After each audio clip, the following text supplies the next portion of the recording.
आज dragon Lord के 3 episode आएंगे, 3 पार्ट। बाकी स्टोरीज के भी एपिसोड आएंगे और जो नई स्टोरी स्टार्ट की उसके भी पार्ट्स आ जाएंगे। मेंबर्स के लिए बहुत जल्दी स्टार्ट होगी और नई स्टोरी भी एक और आएगी जो कि बहुत छोटी होगी। 1 महीने के अंदर एंड होने वाली स्टोरीज आएंगी। गया। रेड ग्लव्स चमक उठी और उसके मुके ने युवक को टुकड़े टुकड़े कर डाला।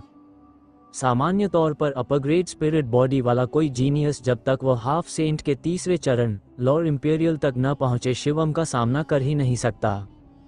हो अचानक चारों ओर से हवा चीरती आवाजें आईं। 1 दर्जन से अधिक आकृतियां शिवम की ओर दौड़ पड़ी। उनमें छिपा हुआ हत्यारा इरादा खुलकर सामने आ गया। मारो! शिवम गरजा और उसकी डिवाइन स्वॉर्ड टेक्निक निकल पड़ी। ध्वनितरंगों की तरह निकलती तलवारें सीधे उन दर्जनों मास्टर्स की ओर चली गईं। अब जबकि उसकी आत्मा शक्ति हाफ सेंट के तीसरे चरण तक पहुंच चुकी थी, उसकी सोल टेक्निक्स बेहद प्रचंड हो चुकी थीं। युवक दर्द से चीख उठे और एक एक करके जमीन पर गिर पड़े। उनकी सांसें थम चुकी थीं। कमबख्त शिवम, तुझे मौत आ जाए! एक क्रोधित दहाड़ गूंजी और रक्त से ढका एक विशाल ध्वज हवा में प्रकट हुआ। Blood prisoner! शिवम की आंखें ठंडी हो गईं। हाँ, आखिरी व्यक्ति ब्लड प्रिजनर ही था। इस पल वह ठंडी हत्या भावना से ढका हुआ था। आंखें पूरी तरह लाल थीं। वह जल रहा था, गुस्से से और दर्द से। उसे लगा था कि शिवम जैसे एम्परर रूम से निपटने के लिए कुछ हाफ सेंट दूसरे चरण के जीनियस ही काफी होंगे, इसलिए वह केवल दर्जन भर मास्टर्स को साथ लाया था। लेकिन उम्मीद के खिलाफ 3 मास्टर्स को शिवम ने पलक झपकते ही मार डाला और दर्जन भर बाकी भी शिवम की सोल अटैक टेक्निक से साफ कर दिए गए। ये सभी जीनियस थे और अब वे सब मर चुके थे। उसका दिल खून के आंसू रो रहा था। वह चाहता था कि शिवम को टुकड़े टुकड़े कर डाले। ब्लड प्रिजनर के हाथ में एक ब्लड फ्लैग आ गया। झंडा तुरंत विशाल हो गया, आकाश और सूर्य को ढक लिया और एक समुद्रासा रक्त बनकर पूरे फीनिक्स पैलेस और शिवम को घेर लिया। कौन? फीनिक्स पैलेस के शिष्य स्तब्ध रह गए। वे सभी अपने अपने आंगनों से निकलकर आकाश में आ खड़े हुए, लेकिन जैसे ही उन्होंने रक्तसागर देखा उनके चेहरे बदल गए। रक्तसागर इतना भयानक था कि उसमें फंसकर निकलने का कोई रास्ता नहीं था। ये ब्लड प्रिजनर है, इतना साहसी कि हमारे फीनिक्स पैलेस में आकर उपद्रव कर रहा है। सेंट लेडी को बुलाओ। फीनिक्स पैलेस में अचानक हड़कंप मच गया। ये हलचल केवल फीनिक्स पैलेस तक सीमित नहीं रही, पूरे डार्क वाटर सिटी को हिला गई। लोग आकाश में दौड़कर दूर से देखने लगे। ब्लड प्रिजनर सन ने फीनिक्स पैलेस पर हमला कर दिया। निश्चित ही शिवम के पास मौजूद टूम के नक्शे के लिए। सच कहूं, शिवम सचमुच इसके लायक नहीं कि उसके पास वह नक्शा हो। ब्लड प्रिजनर सन, क्या उसे अदिति के प्रहार से डर नहीं? शायद उसने कोई योजना बनाई है जिससे अदिति को रोका जा सके। लोग तुरंत समझ गए कि ब्लड प्रिजनर का उद्देश्य क्या था। ज़ुई जानलू फीनिक्स पैलेस से थोड़ी दूरी पर था, लेकिन वहां से भी यह हलचल साफ नजर आ रही थी। धतेरे की यह ब्लड प्रिजनर! अदिति तुरंत ज़ुई जानलू से बाहर निकली और फीनिक्स पैलेस की ओर देखा। उसका चेहरा गंभीर हो गया। 2 और आकृतियां उसके साथ प्रकट हुई। एक था काले पंखों वाला युवा और दूसरा था प्रिंस। अदिति, चलो फिर से शराब का आनंद लेते हैं, काले वस्त्र वाला युवक ठंडी आवाज में बोला। हम्फ सन ईगल, मुझे अंदाजा नहीं था कि तुम ब्लड प्रिजनर के साथ मिलकर काम करोगे। तुमने पहले से ही योजना बनाई थी ताकि ब्लड प्रिजनर वार कर सके। अदिति ने ठंडी नजर डालते हुए कहा। यह व्यक्ति एस्ट्रोलॉजी पैलेस का ईगल सन था। उसने मुस्कराते हुए न तो स्वीकार किया और न ही नकारा, लेकिन उसने अपनी आभा से अदिति को जकड़ रखा था। ब्लड प्रिजनर भी गजब करता है, इतना बड़ा उपद्रव एक मामूली एम्परर रूम के लिए। ईगल सन ने उपहास किया। प्रिंस का चेहरा बिल्कुल ठंडा था। वह पहले से इस योजना से अनजान था, लेकिन अब जब पता चल गया तो उसने परवाह भी नहीं की। अदिति, चलो शराब का मजा लेते हैं, ईगल सन ने दोबारा कहा। ठीक है, अगर शराब पीनी है तो मैं साथ देती हूँ, अदिति ने अचानक रहस्यमय मुस्कान के साथ कहा और सीधा मुड़कर ज़ुई जानलू लौट गई। ये देखकर स्काई ईगल चौंक गया। उसने सोचा था कि अदिति तुरंत फीनिक्स पैलेस की ओर मदद करने जाएगी, लेकिन उसकी उम्मीद के विपरीत अदिति सीधे लौट गई। लगता है अदिति और शिवम के बीच रिश्ता उतना गहरा नहीं। स्काई ईगल ने मन ही मन मुस्कुराया, लेकिन वह क्या जानता था कि अदिति शिवम की युद्ध शक्ति से भलीभांति परिचित थी। शिवम पहले ही रेयांश को मार चुका था।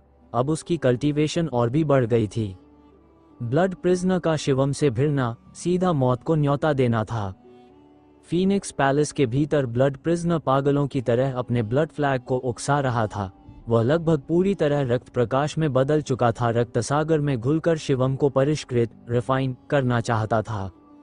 ये चाल फिर से शिवम के होठों पर एक ठंडी मुस्कान उभरी। उसने दोनों हाथ ऊंचे उठाए और आकाश की ओर धकेला। धड़ाम ऊपर आसमान में एक विशाल केओस सील प्रकट हुआ, मानो माउंट हिल का शिखर हो, और रक्तसागर पर दबाव डालने लगा। धड़ाम रक्तसागर बुरी तरह कांप उठा। उसकी रक्त ऊर्जा का बड़ा हिस्सा नष्ट हो गया और समुद्र सिमटने लगा। पहली बार ब्लड प्रिजनर से लड़ते हुए शिवम ने पूरी शक्ति से केओस सील का प्रयोग किया था। तब वह सिर्फ रक्तसागर को हिला पाया था, लेकिन अब 5वें स्तर पर ब्रेक थ्रू करने के बाद फैंटियन सील की शक्ति कई गुना बढ़ चुकी थी।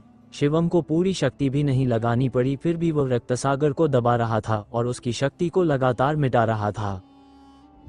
रक्तसागर कांपा और उसी क्षण शिवम इंद्रधनुष सा प्रकाश बनकर उससे बाहर निकल आया और ऊंचाई पर खड़ा हो गया। शूर शिवम, तुम ही शूर हो। ब्लड प्रिजनर ने पागलों की तरह दहाड़ लगाई। उसकी आवाज दूर दूर तक गूंज गई। क्या शूर शिवम ही शूर है? वह रहस्यमयी और भयानक शूर असल में शिवम है। संभव है, याद रखो, शूर की कल्टिवेशन भी एम्परर रूम ही थी, ठीक शिवम जैसी। ब्लड प्रिजनर की दहाड़ सुनकर तमाम लोग स्तब्ध रह गए। अब राज खुल चुका था। शिवम ही वह रहस्यमयी शूर था जिसने बार बार मास्टर्स को चुनौती दी थी। ब्लड प्रिजनर ने रक्तसागर समेट लिया। समुद्र सिमटकर रक्तध्वज में बदल गया और उसकी मुट्ठी में समा गया। शिवम, अगर तुम शूर हो तो मैं गलत व्यक्ति से उलझा हूं। ये कहकर ब्लड प्रिजनर पीछे हटना चाहता था। वह जानता था अगर शिवम सचमुच शूर है तो उससे जीतना नामुमकिन है। हम आज यहाँ आए हो तो अपने आदमियों की तरह हमेशा के लिए यहीं रहो। शिवम की आवाज ठंडी थी।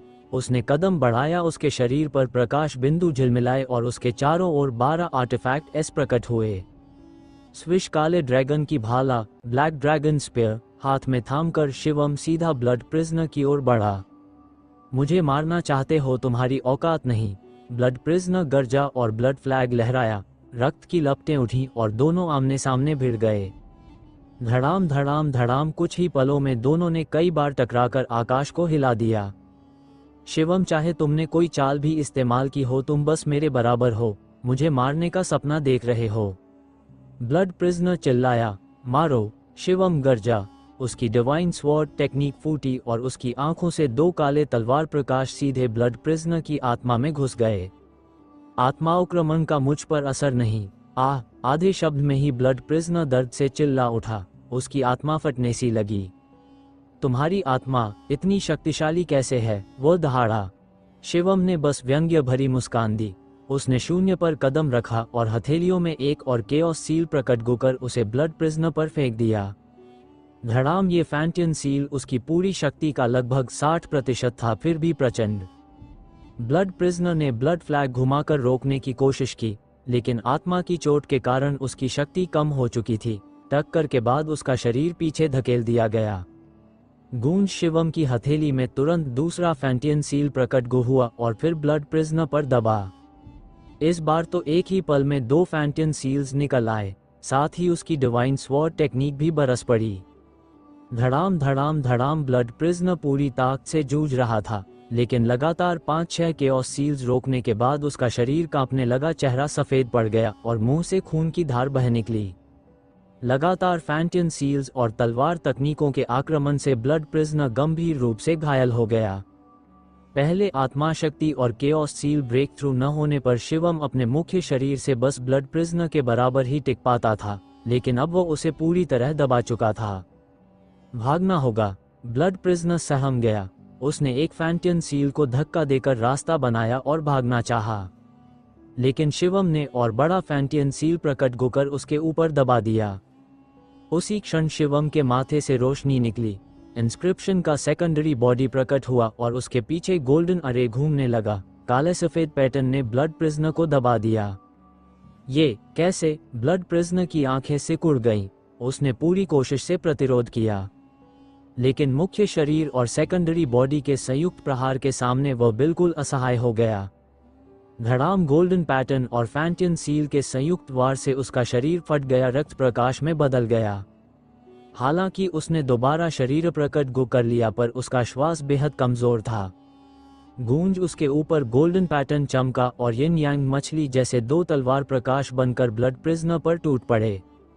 ब्लड प्रिजनर ने आतंक में ब्लड फ्लैग घुमाया, लेकिन यिन यांग तलवारें शून्य को चीरती हुई ब्लड फ्लैग पर गिरी। ध्वज फट गया, दो बड़े छेद हो गए और उसकी शक्ति लगभग निष्फल हो गई। मारो, शिवम गर्जा। इस बार उसने अपनी पूरी शक्ति झोंक दी। एक विशाल केओस सील प्रकट गो हुआ और ब्लड प्रिजनर को हमेशा के लिए खत्म करने के लिए गिर पड़ा। नहीं नहीं, ब्लड प्रिजनर चीख पड़ा। वह पहले से ही बुरी तरह घायल था, सांस टूट रही थी और अब ब्लड फ्लैग भी नष्ट हो चुका था। शिवम के इस वार से उसे पूरा यकीन था वह मर जाएगा। शिवम, तुम मुझे मार नहीं सकते, ये डार्क वाटर सिटी है, यहाँ तुम कुछ नहीं कर सकते। सीनियर मदद करो। ब्लड प्रिजनर पागलों की तरह चिल्लाने लगा, उम्मीद कर रहा था कि डार्क वाटर सिटी के होली रेल्म मास्टर्स हस्तक्षेप करेंगे, लेकिन कोई नहीं आया। आसपास देख रहे लोग हैरान रह गए। पहले कभी इतनी बड़ी हलचल होती तो होली रेल्म तुरंत हस्तक्षेप करते, लेकिन आज बिल्कुल खामोशी थी। मर जाओ। शिवम की आवाज ठंडी थी। उसने हाथ उठाया, केओस सील ने प्रचंड आभा छोड़ी और ब्लड प्रिजनर पर दबा दिया। स्विश, उसी क्षण शिवम के पीछे से एक भयानक तलवार प्रकाश शून्य को चीरता हुआ आया। उसने एक पल में लंबी दूरी पार की और सीधे शिवम की पीठ पर वार किया। ये तलवार प्रकाश तेज, सटीक और निर्मम था। सबसे बड़ी बात, उसका समय शिवम ने जब अपनी पूरी शक्ति से ब्लड प्रिजनर पर प्रहार किया था, ठीक उसी क्षण वह तलवार वार हुई, बिना किसी चेतावनी के। 1000 किल्स हाउस का कातिल, ये विचार बिजली सा शिवम के दिमाग में कोया था। और ये कोई साधारण कातिल नहीं था, ये उससे पहले मिले सभी 1000 किल्स हाउस के हथियारों से 10 गुना ज्यादा खतरनाक था। ये वही स्तर का प्रबल अस्तित्व था जैसे ब्लड प्रिजन, सनरेयांश और अन्य शीर्ष स्तरीय जीनियस, लेकिन अंतर ये था, ये एक जन्मजात किला था। ये तलवार अगर किसी और के खिलाफ होती, चाहे वो ब्लड प्रिजन सन ही क्यों न होता, तो भी बिना किसी संदेह के एक ही वार में मारा जाता। लेकिन शिवम दूसरों जैसा नहीं था। उसने कभी भी कहीं भी 1000 किल्स हाउस के कातिलों से बचाव ढीला नहीं छोड़ा था, इवन युद्ध के बीच भी नहीं। इसलिए जैसे ही कातिल ने वार किया, शिवम को उसकी आहट मिल गई। उसने अभी तक बबल को इस्तेमाल नहीं किया था, खासकर 1000 किल्स हाउस के कातिलों के खिलाफ। इसीलिए जब तलवार की रोशनी ने शिवम के शरीर को भेदा तो वह शीशे की तरह चकनाचूर हो गया, लेकिन असल में शिवम कुछ ही मीटर दूर प्रकट हो गया। निर्णायक क्षण पर बबल ने सक्रिय होकर शिवम को समय स्थान क्षेत्र में खींच लिया और 12 मीटर दूर पहुंचा दिया, जबकि केओस सील लगातार दबाव डालता रहा। धड़ाम, शिवम की पूरी ताकत से किया गया केओस सील सीधा ब्लड प्रिजनर पर उतरा। उसका शरीर तुरंत फट गया और रक्त प्रकाश में बदल गया। रक्त प्रकाश छटपटाया और भागने की कोशिश की, लेकिन केओस फैंटियन की भयावह शक्ति उसे लगातार नष्ट करती रही। नहीं, ब्लड प्रिजनर ने अनिच्छा से एक अंतिम चीख निकाली और फिर पूरी तरह मिटकर शून्य में विलीन हो गया। ब्लड प्रिजनर मारा गया। स्विश, उसी पल एक और तलवार प्रकाश आया, बिजली सी गति से शिवम की ओर वार करता हुआ। लेकिन अब शिवम पूरी तरह तैयार था। धड़ाम, उसने एक मुक्का जड़ा, तलवार प्रकाश बिखर गया और एक काले कपड़ों में आदमी प्रकट हुआ। शिवम के मुक्के की ताकत का सहारा लेकर वह तेजी से पीछे हटा। दूसरा हमला भी विफल हो गया। कातिल समझ गया, अब हत्या असफल है, इसलिए भागना होगा। रुको, शिवम ने लात मारी और ब्लैक ड्रैगन स्पीयर बिजली सी चमक कर काले आदमी की ओर दौड़ी। उसी समय शिवम ने विंड थंडर स्टेप चलाया, पलक झपकते दूरी तय की और तलवार से एक प्रचंड वार किया। हजारों मीटर लंबी तलवार रोशनी काले हत्यारे को चीरने बढ़ी। स्विश स्विश, काले कपड़ों वाला आदमी बेहद तेज था। उसका शरीर लगातार झिलमिलाया, अनेक छायाएं बनाई। पहले उसने ब्लैक ड्रैगन स्पीयर के वार से बचाव किया, फिर शिवम की तलवार प्रकाश से टकराया। लेकिन तभी एक पारदर्शी बुलबुला अचानक उसके चारों ओर प्रकट हुआ और उसे जकड़ लिया। उसका शरीर अकड़ गया। उसी क्षण शिवम ने यिन यांग फिश स्वॉर्ड को नियंत्रित किया और वार किया। काले हत्यारे का शरीर अचानक धुंधला हो गया और उसने जबरदस्त तलवार प्रकाश छोड़ा। पारदर्शी बुलबुले को फाड़कर निकलने की कोशिश की, लेकिन देर हो चुकी थी। यिन यांग फिश स्वॉर्ड की काली रोशनी उसके शरीर में समा गई, लगभग उसे कमर से 2 टुकड़ों में काट दिया। खून आकाश में छिटक पड़ा। काले हत्यारे ने गुस्से में दहाड़ लगाई और उसका शरीर काले धुएं से ढक गया। उसकी गति अचानक आसमान छू गई। कुछ ही चमक में वह शून्य में गुम हो गया। 1000 किल्स हाउस का कातिल बहुत शक्तिशाली था। हत्या असफल हुई तो उसने पीछे हटना बेहतर समझा। इवन शिवम भी उसे रोक नहीं पाया। ये सब बाहर से देखने वालों को लंबा लगा, पर असल में सब क्षण भर में हो गया। अब दर्शकों ने सांस रोकी और असली दृश्य समझा। ब्लड प्रिजनर मर गया। हे भगवान, ब्लड प्रिजनर को शिवम ने मार डाला, वो भी सिर्फ एम्परर रूम कल्टिवेशन वाला। शिवम ही शूर है और अब वो और भी शक्तिशाली हो गया है। और वो शरीर क्या था, डॉपलगैंगर पर वैसा भी नहीं लगता। यहाँ तक कि 1000 किल्स हाउस का कातिल भी घायल होकर भाग गया। ये भयावह है। पूरे शहर में हलचल मच गई। लोग स्तब्ध, हतप्रभ और उत्साहित होकर बातें करने लगे। ज़ुईजान टावर में स्काई ईगल का चेहरा पूरी तरह काला पड़ गया। वह शांत खड़ा था, दूर देख रहा था। वो ब्लड प्रिजनर वाकई मौत ढूंढ रहा था। अदिति ने हाथ में जाम उठाया, आसमान में कदम रखा और स्काई ईगल के पास आकर हल्के स्वर में कहा, तो तुम्हें पहले से पता था कि शिवम इतना शक्तिशाली है? स्काई ईगल ने दांत भींचे। ओ तुम ही बताओ। अदिति ने बस मुस्कुराया। स्काई ईगल का चेहरा कोयले जैसा काला हो गया। साफ था, अदिति जानती थी कि ब्लड प्रिजनर शिवम का मुकाबला नहीं कर पाएगा, इसीलिए वह पहले इतनी निश्चिंत थी। स्काई ईगल ठंडी सांस भरकर एक्सू झटकता चला गया। शिवम, यह इंसान सचमुच नंबर 1 है। प्रिंस ने हाथ पीछे बांधे शांत स्वर में कहा और फिर चला गया। शिवम, लगता है तुम और मजबूत हो गए हो, अदिति ने धीरे से कहा और फीनिक्स पैलेस की ओर उड़ चली। कुछ ही देर में वह वापस पहुंची। शिवम, तुम ठीक तो हो? उसने पूछा। मैं ठीक हूं।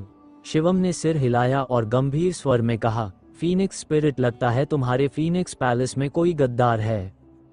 क्योंकि ब्लड प्रिजनर बिना सूचना उसके कमरे में घुसा, ये तभी संभव था जब अंदर से किसी ने सूचना दी हो। मैं इसकी जांच कराऊंगी। अदिति की आवाज ठंडी हो गई। उसकी नजर फीनिक्स पैलेस के शिष्यों पर घूमी। शिवम, क्या तुम्हें अजीब नहीं लगा डार्क वाटर सिटी के स्थानीय सेक्रेड रेल्म इस बार बिल्कुल चुप रहे? अदिति ने आगे कहा। हाँ सचमुच। शिवम ने सिर हिलाया। उसे भी यह बात बेहद विचित्र लगी।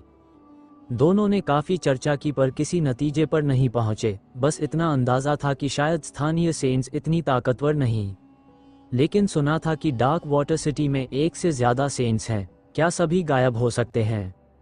समझ नहीं आया तो वे बात छोड़कर शिवम के लिए नया आंगन तय किया और वह वहीं रहने लगा। इधर तमाम दर्शक भी तित्रबिर हो गए, लेकिन ये समाचार पल भर में पूरे डार्क वाटर सिटी में फैल गया। इस युद्ध के बाद शिवम की ख्याति और भी बढ़ गई। ब्लड प्रिजनर जैसे शीर्ष जीनियस को मार देने के बाद अब लोग मानने लगे कि शिवम तो फीनिक्स स्पिरिट से भी भयंकर है। लोगों ने अब समझ लिया कि क्यों आदिति और शिवम ने अलग अलग मैप और की रखे थे, क्योंकि शिवम के पास इसकी ताकत थी। अब कोई भी शिवम को साधारण एम्परर रूम नहीं समझता था। लेकिन इस सब के साथ ही एक और बड़ा सवाल शहर में गूंजने लगा। डार्क वाटर सिटी के सेंट्स ने हस्तक्षेप क्यों नहीं किया? ये बात बेहद अजीब थी और चर्चाओं का विषय बन गई। अगले कुछ दिनों में डार्क वाटर सिटी में कई युद्ध और हुए, पर सेंट्स फिर भी चुप रहे। धीरे धीरे ये धारणा बन गई कि सेंट्स अब हस्तक्षेप नहीं करेंगे, यानी शहर में भी जैसे बाहर मनमानी से युद्ध किया जा सकता है। ये खबर फैलते ही पूरे डार्क वाटर सिटी में बेचैनी छा गई। सिर्फ 7 दिन बीते थे जब से शिवम ने ब्लड प्रिजनर का सिर कलम किया था। इन 7 दिनों में आखिरकार किसी ने रियनकार्नेशन एम्परस टूम का नक्शा और चाबी लेकर डार्क वाटर सिटी में कदम रखा। अब बस एक आखिरी नक्शा और चाबी बाकी रह गए थे। डार्क वाटर सिटी का माहौल अब और भी भारी हो गया था, क्योंकि बाकी 3 बड़े शहरों के जीनियस भी इस खबर से आकर्षित होकर डार्क वाटर सिटी पहुंच गए थे। धड़ाम 7वें दिन की रात डार्क वाटर सिटी हिल उठा। कहीं भीषण युद्ध छिड़ गया। एक एक कर लोग आसमान में उठे और दूर तक झांकने लगे। शिवम भी अपने कक्ष से बाहर निकलकर आकाश में जा पहुंचा। स्विश, उसने देखा एक युवक आकाश में भागने की कोशिश कर रहा है। वो है। शिवम ने तुरंत पहचान लिया। वो वही जीनियस था जिसके पास रियनकार्नेशन एम्परस टूम का नक्शा और चाबी थी, और वो भी एक सेलेस्टियल बॉडी स्तर का प्रबल योद्धा था। धड़ाम अचानक एक विशाल पीला हाथ बना और युवक को पकड़ने बढ़ा। युवक ने पूरी ताकत लगाई और आखिरकार उस हाथ को तोड़ डाला, लेकिन खुद लहूलुहान होकर बुरी तरह घायल हो गया। मुझे रियनकार्नेशन एम्परस टूम का नक्शा और चाबी दे दो वरना मर जाओगे। आसमान में पीले वस्त्रों में एक युवक प्रकट हुआ, उसकी आभा चारों ओर दबाव डाल रही थी। लॉर्ड इंपीरियल, शिवम ने तुरंत पहचान लिया। ये पीले वस्त्रों वाला युवक भी आधासन तीसरे चरण का योद्धा था और जिन्वू प्रिंस 10 तथा मोहन की ही बराबरी का एक सेलेस्टियल बॉडी। घायल युवक दहाड़ा और भागने की कोशिश की, लेकिन पीले वस्त्रों वाले युवक की आंखें ठंडी थीं। उसने हाथ लहराया और आकाश में एक विशाल पत्थर की तलवार प्रकट हुई जो युवक पर टूट पड़ी। आधासन दूसरे चरण और तीसरे चरण में गहरी खाई थी। घायल युवक कहाँ टिकता, कुछ ही वारों में पत्थर की तलवार ने उसे छलनी कर दिया और उसका स्पिरिट गॉड लगभग नष्ट हो गया। मुझे मत मारो, मैं रियनकार्नेशन एम्परस टूम का नक्शा और चाबी दे देता हूँ। डर से कांपते हुए युवक ने नक्शा और चाबी सौंप दिए। पीले वस्त्रों वाला युवक उन्हें समेटकर ठंडी हंसी हंसता हुआ डार्क वाटर सिटी में गायब हो गया। युवक असहाय होकर वहीं पड़ा रह गया। इस लड़ाई में भी स्थानीय सेंट्स ने कोई हस्तक्षेप नहीं किया। डार्क वाटर सिटी अब अराजकता में डूबेगा, कई लोगों ने आह भरी। अब जब तीनों शहरों के जीनियस डार्क वाटर सिटी में उमड़ आए थे और स्थानीय सेंट्स चुप थे, तो सब समझ गए यहाँ हाहाकार मचने वाला है। हर कोई टूम में प्रवेश चाहता था, हर कोई नक्शा और चाबी चाहता था। इसलिए जो इन्हें संभाल रहा था उससे छीनने के लिए खून खराबा होना तय था। शिवम और आदिति भी भारी मन से फिनिक्स पैलेस में दुबके रहे। दोनों अलग नहीं हुए क्योंकि उन्हें डर था जैसे ही वे अलग होंगे घात लगाकर कोई नक्शा और चाबी छीन लेगा। अगली ही रात फिर युद्ध छिड़ा। एक और जीनियस जिसके पास नक्शा और चाबी थी चुपचाप डार्क वाटर सिटी छोड़कर छिपना चाहता था ताकि बाद में सब इकट्ठा होने पर सामने आए। लेकिन जैसे ही वह द्वार से बाहर निकला, 3 प्रबल जीनियस ने घेर लिया।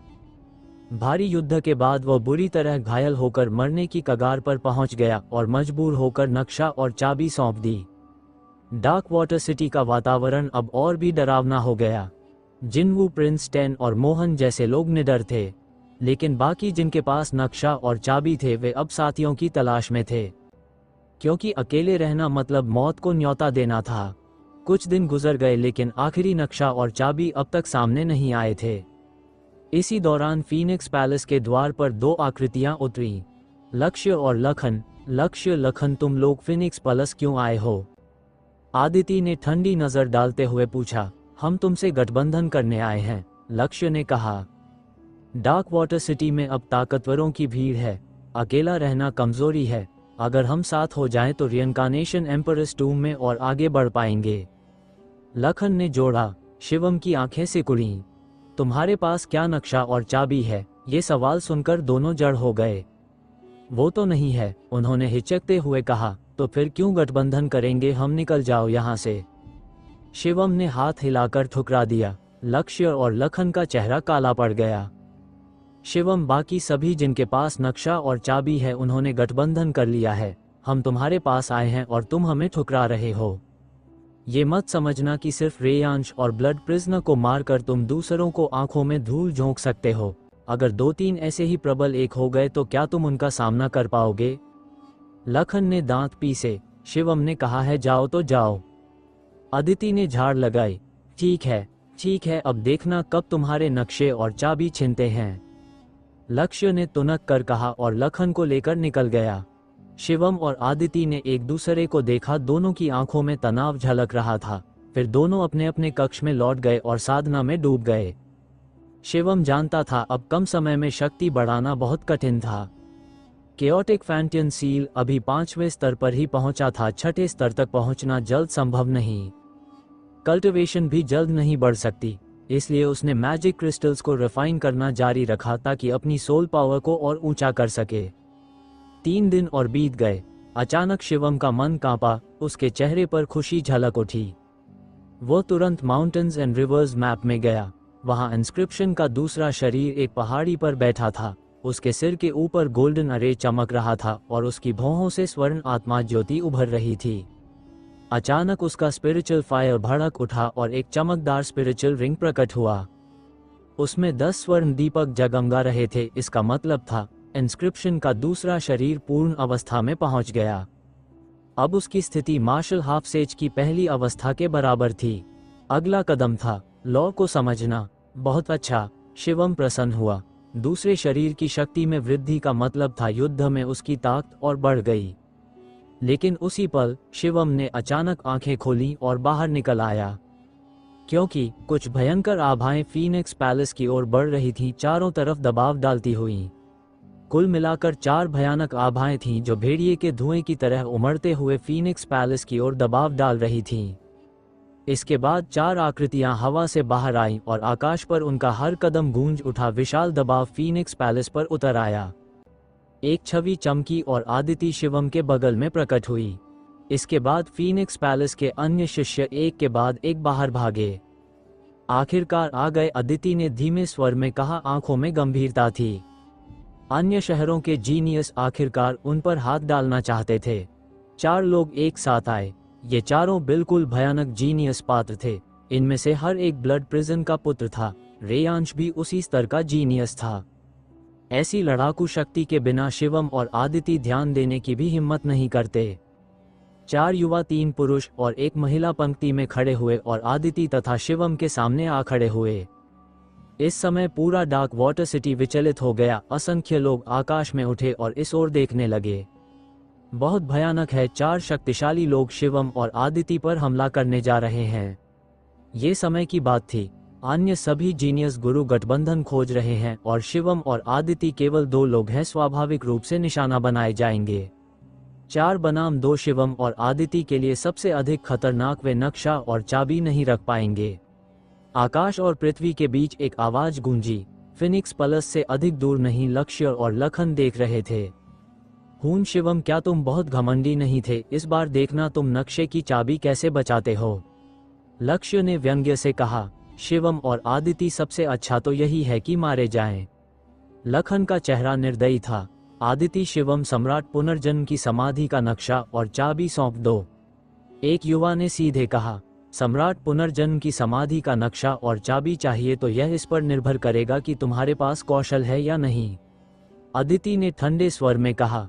फीनिक्स स्पिरिट, तुम्हारा अमर दिव्य शरीर जीवन शक्ति से भरपूर है, लेकिन हमारे दोनों के एक साथ होने के सामने तुम्हारे पास कोई मौका नहीं है। और शिवम, मैं जानता हूं कि तुमने कुछ समय पहले ब्लड प्रिजनर को मारा था, लेकिन हम दोनों साथ मिलकर आए हैं। क्या तुम प्रतिद्वंद्वी हो? मैं तुम्हें सलाह देता हूं कि खुद को गलत मत समझो।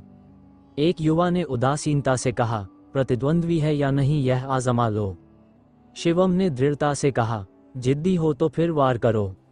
एक युवा चिल्लाया, कदम बढ़ाया और आदिति की ओर मारने दौड़ा। उसी समय चारों में से एकमात्र महिला भी आदिति पर हमला करने लगी। शेष 2 पुरुष शिवम की ओर आए।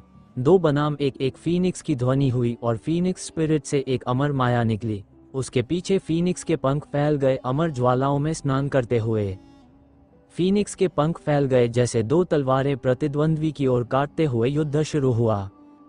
हालांकि जैसे ही युद्ध शुरू हुआ, अदिति कमजोर पड़ गई। प्रतिद्वंद्वी के दोनों योद्धा प्रत्येक उसकी शक्ति से कम नहीं थे और वह केवल अमर स्काई फीनिक्स के शरीर के सहारे टिक पा रही थी। शिवम भी अपने प्रतिद्वंद्वी से भिड़ गया। एक विशाल त्रिपोद शिवम को दबा रहा था, साथ ही भयानक अग्नि तलवार की आभा भी थी। 2 भयानक जीनियस ने मिलकर हमला किया और यह बहुत ही प्रचंड था। शिवम की भौहों से प्रकाश निकला, इंस्क्रिप्शन बाहर निकला। गोल्डन अरे उसके सिर के ऊपर निलंबित हो गया और गोल्डन अरे प्रकट हुआ जो आग की तलवार चलाने वाले युवा पर दबाव डाल रहा था। धड़ाम, अग्नि तलवार की आभा नष्ट हो गई। इंस्क्रिप्शन ने अपनी दूसरी देह हिलाई। अचानक एक फीनिक्स की चहचहाहट गूंजी और CW उड़ निकला। इस बार कुल 21 फीनिक्स पंख उड़ने वाली तलवारों ने एक तलवार अरे बनाया जो भयानक तलवार प्रकाश में बदलकर प्रतिद्वंद्वी पर वार कर गया। ब्लैक लोटस प्लेन में शिवम को दर्जनों फीनिक्स फेदर्स मिले थे। इस दौरान मिंग मिंग ने उन्हें फीनिक्स फेई फेजन में परिष्कृत किया था। कुल 21 फीनिक्स फेदर फ्लाइंग सॉर्ड्स एक तलवार अरे बनाकर अत्यधिक अद्भुत शक्ति प्रकट कर रहे थे। ग्रेट सनस्वॉर्ड, दूसरी ओर अग्नि तलवार पकड़े हुए योद्धा ने तलवार आत्मा को काटा, दूसरी देह पर हमला किया और युद्ध छेड़ा। शिवम का मुख्य शरीर पूरे शरीर में प्रकाश फैलाकर 10,000 सैनिकों की रणनीति दिखा रहा था। संत एक एक करके प्रकट हुए, एक हाथ में भाला और एक में तलवार लिए उस विशाल त्रिपोद पर प्रहार कर दिया और त्रिपोद उड़ गया। जियूडिंग जेंशन शिवम से युद्ध कर रहा था। एक काले वस्त्रों वाला, लंबा बालों वाला रहस्यमय युवा, उसके चारों ओर 9 विशाल त्रिपोद लटक रहे थे। इससे शिवम को फीनिक्स आर्टिफैक्ट की याद आई। फीनिक्स आर्टिफैक्ट जो 9 प्रतिमाओं से बना था, ड्रैगन नसों को दबाता था। काले वस्त्रों वाला युवा 9 त्रिपोदों को नियंत्रित करते हुए शिवम को दबाने आया। मारो, शिवम ने चिल्लाकर तलवार कला दिखाई और प्रतिद्वंद्वी पर हमला कर दिया। काले वस्त्रों वाला युवा हक्का बका रह गया, उसका आक्रमण धीमा पड़ गया। शिवम ने भाला और युद्ध तलवार हाथ से फेंक दी और साथ ही अन्य संत सैनिकों को नियंत्रित करते हुए 9 त्रिपोदों का सामना किया। ठक ठक, वे 9 त्रिपोद निस्संदेह दिव्य सैनिक थे। 9 त्रिपोद एक दूसरे के सहयोग से उनकी शक्ति और भी आश्चर्यजनक हो गई। आकाश में फीनिक्स पैलेस के ऊपर सोने और लोहे की टकराहट की आवाज गूंज रही थी, जैसे कोई विशाल घंटा। चारों ओर फीनिक्स पैलेस के अन्य शिष्य हस्तक्षेप करने में असमर्थ थे। साधारण जीनियस पात्र पास आते ही घायल या मारे जा सकते थे। केओस, शिवम ने फुसफुसाया। दोनों हथेलियों में एक अराजक फैंटियन मुद्रांकन प्रकट हुआ और उसने उसे प्रतिद्वंद्वी की ओर फेंक दिया। अराजक फैंटियन मुद्रांकन पहाड़ जितना विशाल दबाव डाल रहा था, मानो सब कुछ कुचल देगा। काले वस्त्रों वाले युवक की पुतलियां सिकुड़ गईं। उसने कई विशाल त्रिपोद जुटाए और ऊपर से प्रहार किया। धड़ाम धड़ाम 2 भारी धमाके हुए, उसके त्रिपोद उड़ गए और काले वस्त्रों वाला युवा लगातार पीछे हटता गया। उसी क्षण शिवम के सिर के ऊपर एक पगोडा प्रकट हुआ जिसके अंदर बबल था। बबल, मदद करो, शिवम ने आवाज सुनी और पगोडा इंस्क्रिप्शन के युद्ध क्षेत्र की ओर उड़ गया। मारो, शिवम चिल्लाया। तलवार कला फूट पड़ी। उसकी हथेली में 2 जेकेन और प्रकट हुए जो प्रतिद्वंद्वी की ओर दबाव डाल रहे थे। प्रतिद्वंद्वी चिल्लाया। उसके शरीर से अजीब प्रकाश निकला जिसने 9 त्रिपोदों को हिला दिया, शिवम के कई दिव्य सैनिकों को चौंका दिया और फिर केओस रेल्म का सामना किया। दोनों के बीच ये पूरी तरह से शक्ति का हिंसक द्वंद्व था। कोई कला नहीं। केओस रेल्म और 9 त्रिपोद लगातार टकराते रहे, जैसे पहाड़ आपस में टकरा रहे हों, हवा में गूंज रहे हों। पूरा डार्क वाटर सिटी हिल रहा था। कई कमजोर साधक बार बार पीछे हट गए।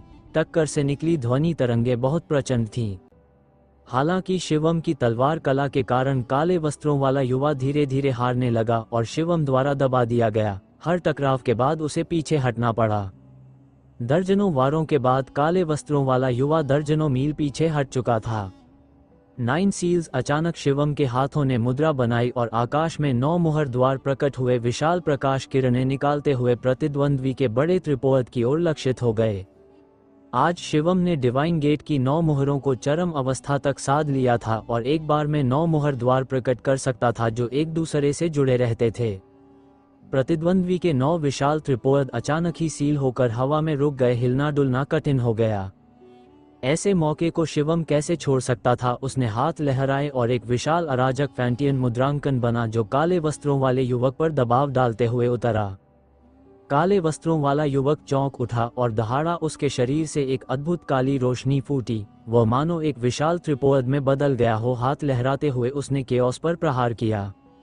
धड़ाम, काले वस्त्रों वाले युवक का शरीर मानो गोले की तरह उड़ा और हवा में ही खून उगल दिया। उसकी हड्डियां जैसे भुने हुए चने फूटते हैं, पता नहीं कितने टुकड़ों में बिखर गईं। जियूडिंग एकता, काले वस्त्रों वाले युवक ने दहाड़ लगाई। उसके शरीर से निकली काली रोशनी और प्रचंड हो गई। नॉर्डिंग, जिन्हें सील गेट ने सील किया था, शक्तिशाली आभा के साथ एक झटके में सील तोड़ निकले और युवक की ओर उड़ गए। फिर वे 9 प्रतिमाएं एक में मिलकर एक विशाल त्रिपोद बन गईं। कितनी हठी जीवन शक्ति है, शिवम ने धीमे स्वर में कहा। इस युवक की युद्ध शक्ति वास्तव में अद्भुत थी। उसके शरीर के भीतर गहराई में मानो एक महान त्रिपोद पला हो। नियमों की शक्ति भी भयावह थी। उसकी लड़ाकू क्षमता तो ब्लड प्रिजनर से भी कहीं अधिक थी। शिवम की भयानक ख्याति पहले ही बाहर थी। उसने ब्लड प्रिजनर का सिर काटा था और 1000 किल्स मैंशन के हत्यारे को घायल किया था। इसलिए इन चारों में जो शिवम का सामना करने आया था, उसकी युद्ध शक्ति निस्संदेह सबसे प्रबल थी। काले वस्त्रों वाला युवक 9 डैडिंग प्रतिमाओं को एक में मिलाकर सीधे उसी में घुस गया। अब डैडिंग की आभा और भी हिंसक हो गई और उसने सीधा शिवम पर हमला किया। शिवम ने ब्लैक ड्रैगन गन उठाया और उसे भेदने के लिए वार किया। ठग, ब्लैक ड्रैगन गन डिंग से टकराई और सीधे मुड़ गई। शिवम जोरदार और भयावह ताकत से पीछे उड़ गया। कितनी ताकत है, शिवम की आंखें गंभीर हो गईं। स्पष्ट था कि प्रतिद्वंद्वी के पास विशेष शारीरिक क्षमता थी और वह डैडिंग के साथ एकाकार हो गया था। पूरा इंसान मानो एक त्रिपोद बन गया था और 9 बड़े त्रिपोद 9 संतों के सम्मिलन जैसे लग रहे थे। कितनी अद्भुत शक्ति! अब जब युवक और डैडिंग मिल चुके थे, वे लगभग अजेय हो गए थे। कुछ भी उन्हें तोड़ नहीं सकता था। शिवम ने सीधे ब्लैक ड्रैगन गन छोड़ दिया और अपने चारों ओर 12 आर्टिफैक्ट तैरते हुए रखे रक्षा के लिए। साथ ही उसके शरीर में रेड ग्लव्स में असली शक्ति पागलों की तरह प्रवाहित होने लगी। इसी समय तीसरी रक्तरेखा उभरी और एक शक्ति शिवम के शरीर में बहने लगी।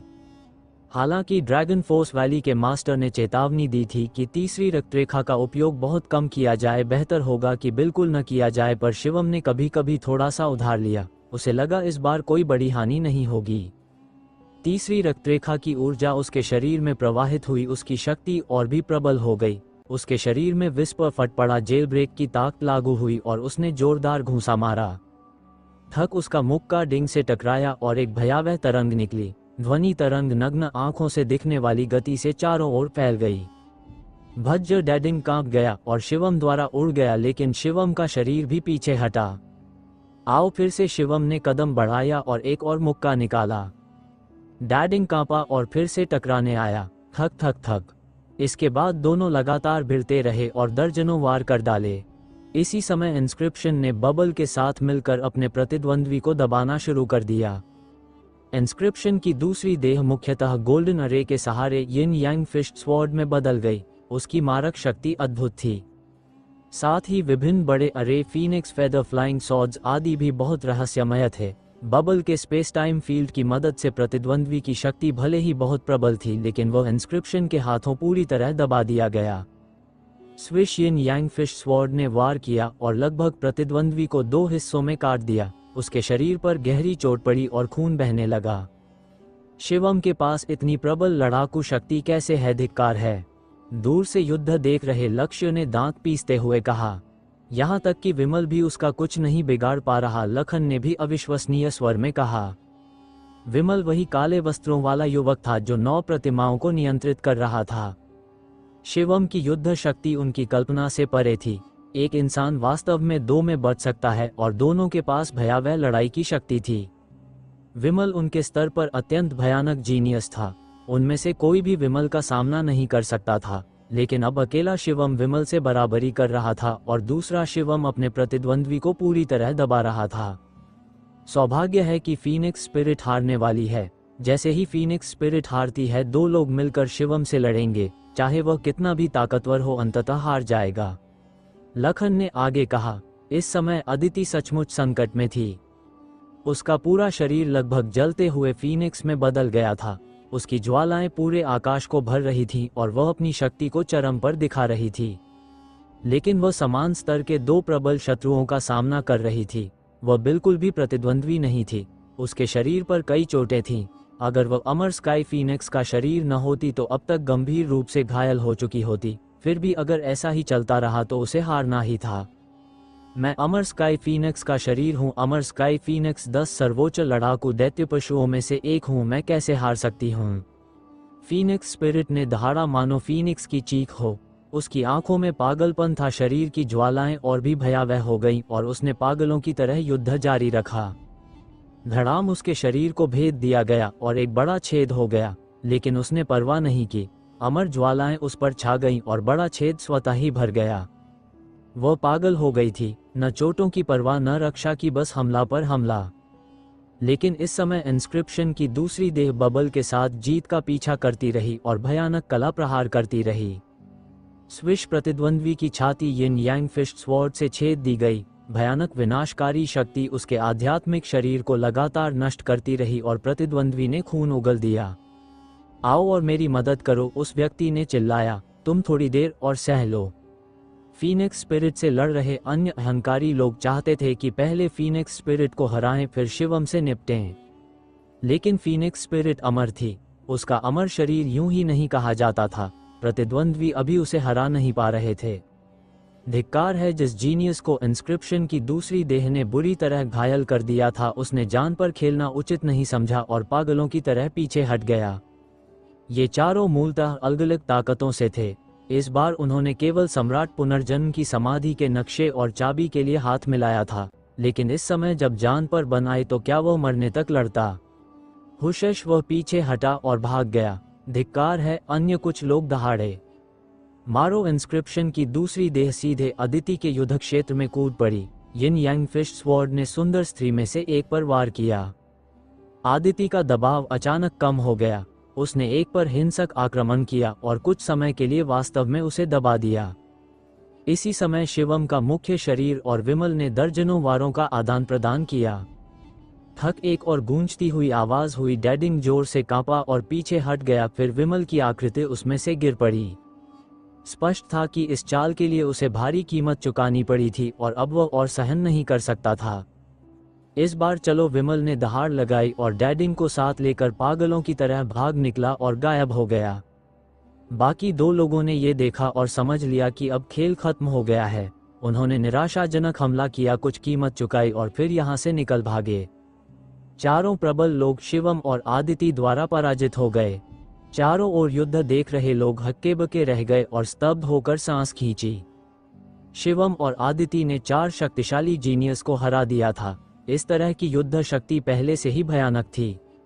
लक्ष्य और लखन स्तब्ध रह गए। विमल और बाकी लोग जो तूफान की तरह आए थे, अंत में शिवम के हाथों बुरी तरह पराजित होकर शर्मिंदगी से भागे। ये तो उन्होंने अपने सपनों में भी नहीं सोचा था।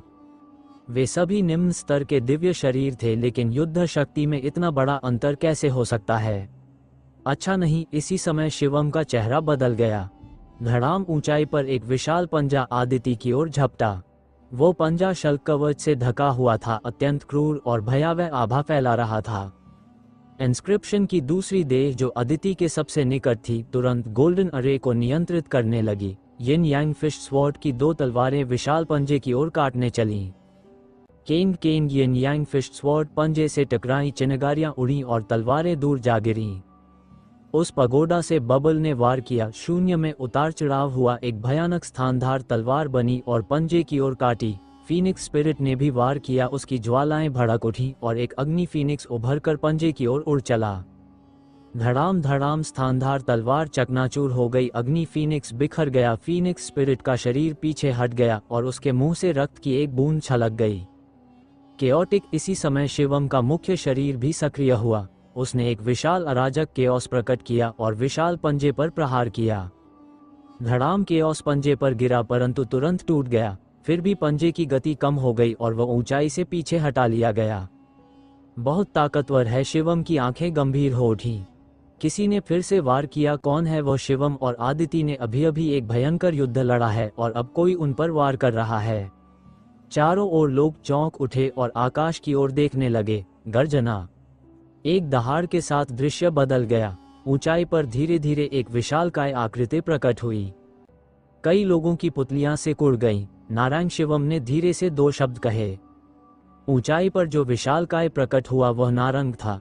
नारंग भी एक पौराणिक प्राणी था, अत्यंत शक्तिशाली। किंवदंती है कि प्राचीन काल में नारंग के मुंह से आकाश का सूर्य और चंद्रमा तक निगल लिए जाते थे। ये वास्तव में भयानक था। उस नारंग की 2 आंखें जैसे 2 छोटे सूर्य शिवम और फिनिक्स स्पिरिट पर जमी हुई थीं। उसकी ठंडी और कठोर आवाज गूंजी। सम्राट पुनर्जन्म की समाधि का नक्शा और चाबी सौंप दो ताकि तुम मरोगे नहीं। स्पष्ट था, नारंग का उद्देश्य भी विमल और दूसरों जैसा ही था। सम्राट पुनर्जन्म की समाधि का नक्शा और चाबी। क्या नारंग परिवार सिर्फ मौके का फायदा उठाता है? अदिति ने ठंडे स्वर में कहा। फिजूल बात मत करो, नहीं दोगे तो मर जाओगे। नारंग ने ठंडे स्वर में मुंह खोला और कदम बढ़ाए। आकाश गरज उठा। फीनिक्स स्पिरिट पर अमर अग्नि जल रही थी। उसकी नजरें नारंग पर टिकी थी। उसका इरादा स्पष्ट था। शिवम का मुख्य शरीर और दूसरी देह साथ खड़े होकर नारंग को देख रहे थे। मारो। नारंग ने दहाड़ मारी और छलांग लगाकर शिवम और आदिति पर झपटा। उसके पंजे ने धरतीकाश में सीटी बजाई और सीधे शिवम को पकड़ने चला। इंस्क्रिप्शन की दूसरी देह ने गोल्डन अरे को चमकाया। एक गोल्डन चित्र प्रकट हुआ और नारंग पर दबाव डालने लगा। धड़ाम। नारंग का पंजा गोल्डन चित्र पर गिरा और गोल्डन चित्र सीधा उड़ गया। स्विश। शिवम ने वैन बिंग की कला प्रयोग की। ब्लैक ड्रैगन गन पकड़कर एक ही वार में भयानक शक्ति से सीधे नारंग के कमजोर बिंदु पर भेदा। लेकिन नारंग ने दूसरा पंजा घुमाया और भाले पर प्रहार किया। शिवम ने महसूस किया कि एक प्रबल शक्ति उसके शरीर में घुसी और उसे सीधे उड़ा दिया। उसका खून खौल उठा और वह लगभग खून उगल देता। क्या भयानक शक्ति है! शिवम स्तब्ध था। उसने भाले से नारंग के पंजे को भेदा था, लेकिन उस पर बस हल्का सा निशान बना, यहाँ तक कि शल्क भी नहीं टूटे। यह नारंग निश्चित ही जिन्वू 10वें राजकुमार के स्तर का था, जिसका शारीरिक बल इंफीरियर सेलेस्टियल बॉडी के बराबर था और उसकी साधना अर्धसंत के तीसरे चरण तक पहुंच चुकी थी। देव पशु का दिव्य शरीर स्वाभाविक रूप से भयानक होता है। जब नियमों की शक्ति भी उसमें जुड़ जाए तो मांसपेशियां और भी मजबूत हो जाती हैं, यहाँ तक कि शिवम की वैन बिंग कला भी उसे नहीं तोड़ सकी। एक फीनिक्स की चहचहाहट गूंजी। आदिति ने हमला किया, लेकिन वह भी बेअसर रहा और नारंग के प्रचंड वार से उड़ गई। 9 सील्स! शिवम ने गरजते हुए तेजी से हाथ जोड़े और 9 मुहर द्वार बनाए जो नारंग पर दबाव डालने लगे उसे सील करने के लिए। साथ ही बबल ने स्पेस टाइम डोमेन छोड़ा नारंग को बांधने के लिए। भज्ज सिर के ऊपर गोल्डन अरे फिर से कांप उठा। यिन यांग फिश पैटर्न प्रकट हुआ, लेकिन इस बार वह यिन यांग फिश स्वॉर्ड में बदल गया। एक काला और एक सफेद, 2 भयानक तलवार प्रकाश नारंग की ओर काटने बढ़े। गर्जना! नारंग गरजा, उसका शरीर दमक उठा। उसके दोनों पंजों ने लगातार 9 सील द्वारों पर प्रहार किया। धड़ाम धड़ाम धड़ाम 9 सील द्वार कांप उठे और फिर एक एक कर चकनाचूर हो गए। फिर नारंग की आंखों से 2 भयावह किरणें निकली, जिसने बबल के स्पेस टाइम डोमेन को फाड़ दिया। लेकिन इसी समय गोल्डन यिन यांग फिश स्वॉर्ड वार कर चुके थे। केन केन! यिन यांग फिश स्वॉर्ड ने नारंग के शरीर पर प्रहार किया। चिनगारियां उड़ी, भयानक आवाज गूंजी, लेकिन अंततः नारंग की शल्क कवच कटी और उस पर 2 गहरे घाव बने जिनसे रक्त बहने लगा। धड़ाम! नारंग के सिर के ऊपर एक विशाल अराजक फैंटियन मुद्रांकन प्रकट हुआ और उसके सिर पर दबाव डालने लगा। आह, मर जाओ, सब मर जाओ! यिन यांग फिश स्वॉर्ड से कटकर नारंग क्रोधित हो उठा। नियमों की शक्ति उसके चारों ओर फैल गई। वह आकाश की ओर दौड़ा और केओस सील पर प्रचंड प्रहार किया। धड़ाम! केओस कांप उठा, फिर दरक गया और अंततः चकनाचूर हो गया।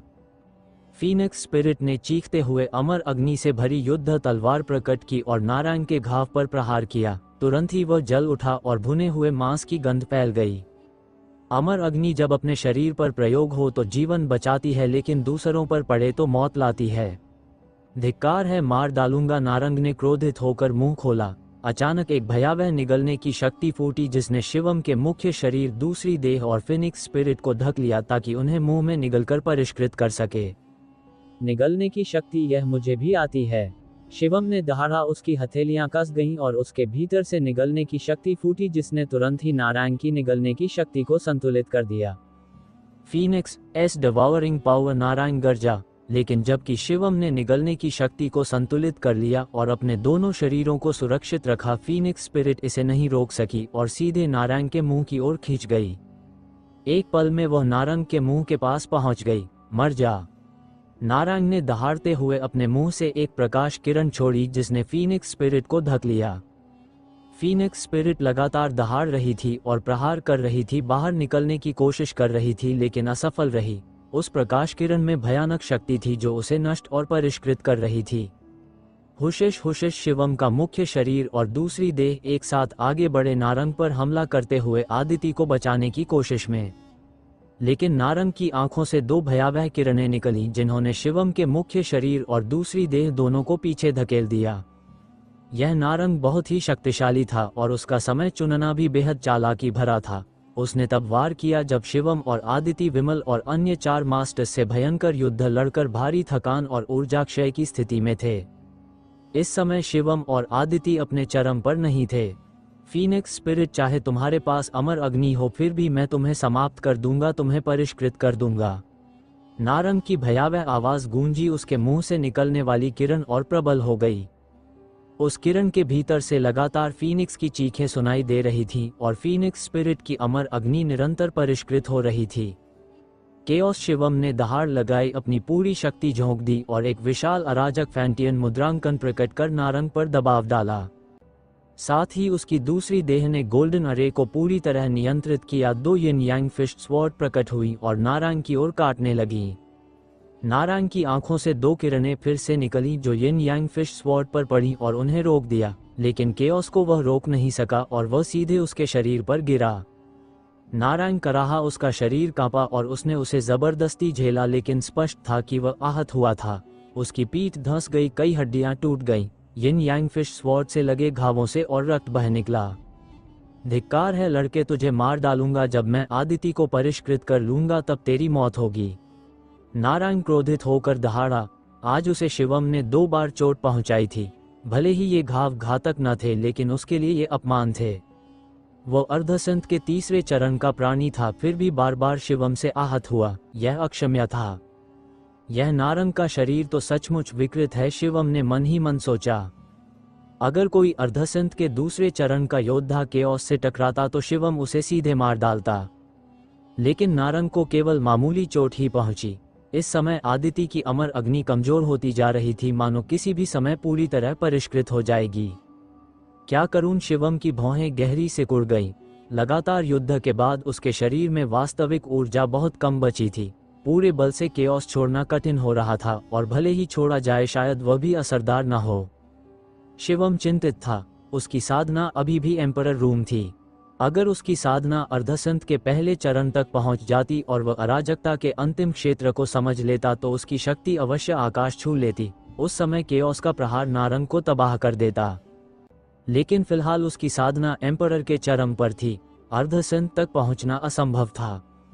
एम्परर रूम से अर्धसंत तक पहुंचना एक विशाल स्तर की छलांग थी जिसे आसानी से पार नहीं किया जा सकता था। हा, आखिरकार शिवम और आदिति हार गए। अब वे नारंग के हाथों मारे जाएंगे। पास ही लक्ष्य जोर जोर से हंसा। उसे शिवम और आदिति की मौत देखकर बेहद खुशी हो रही थी।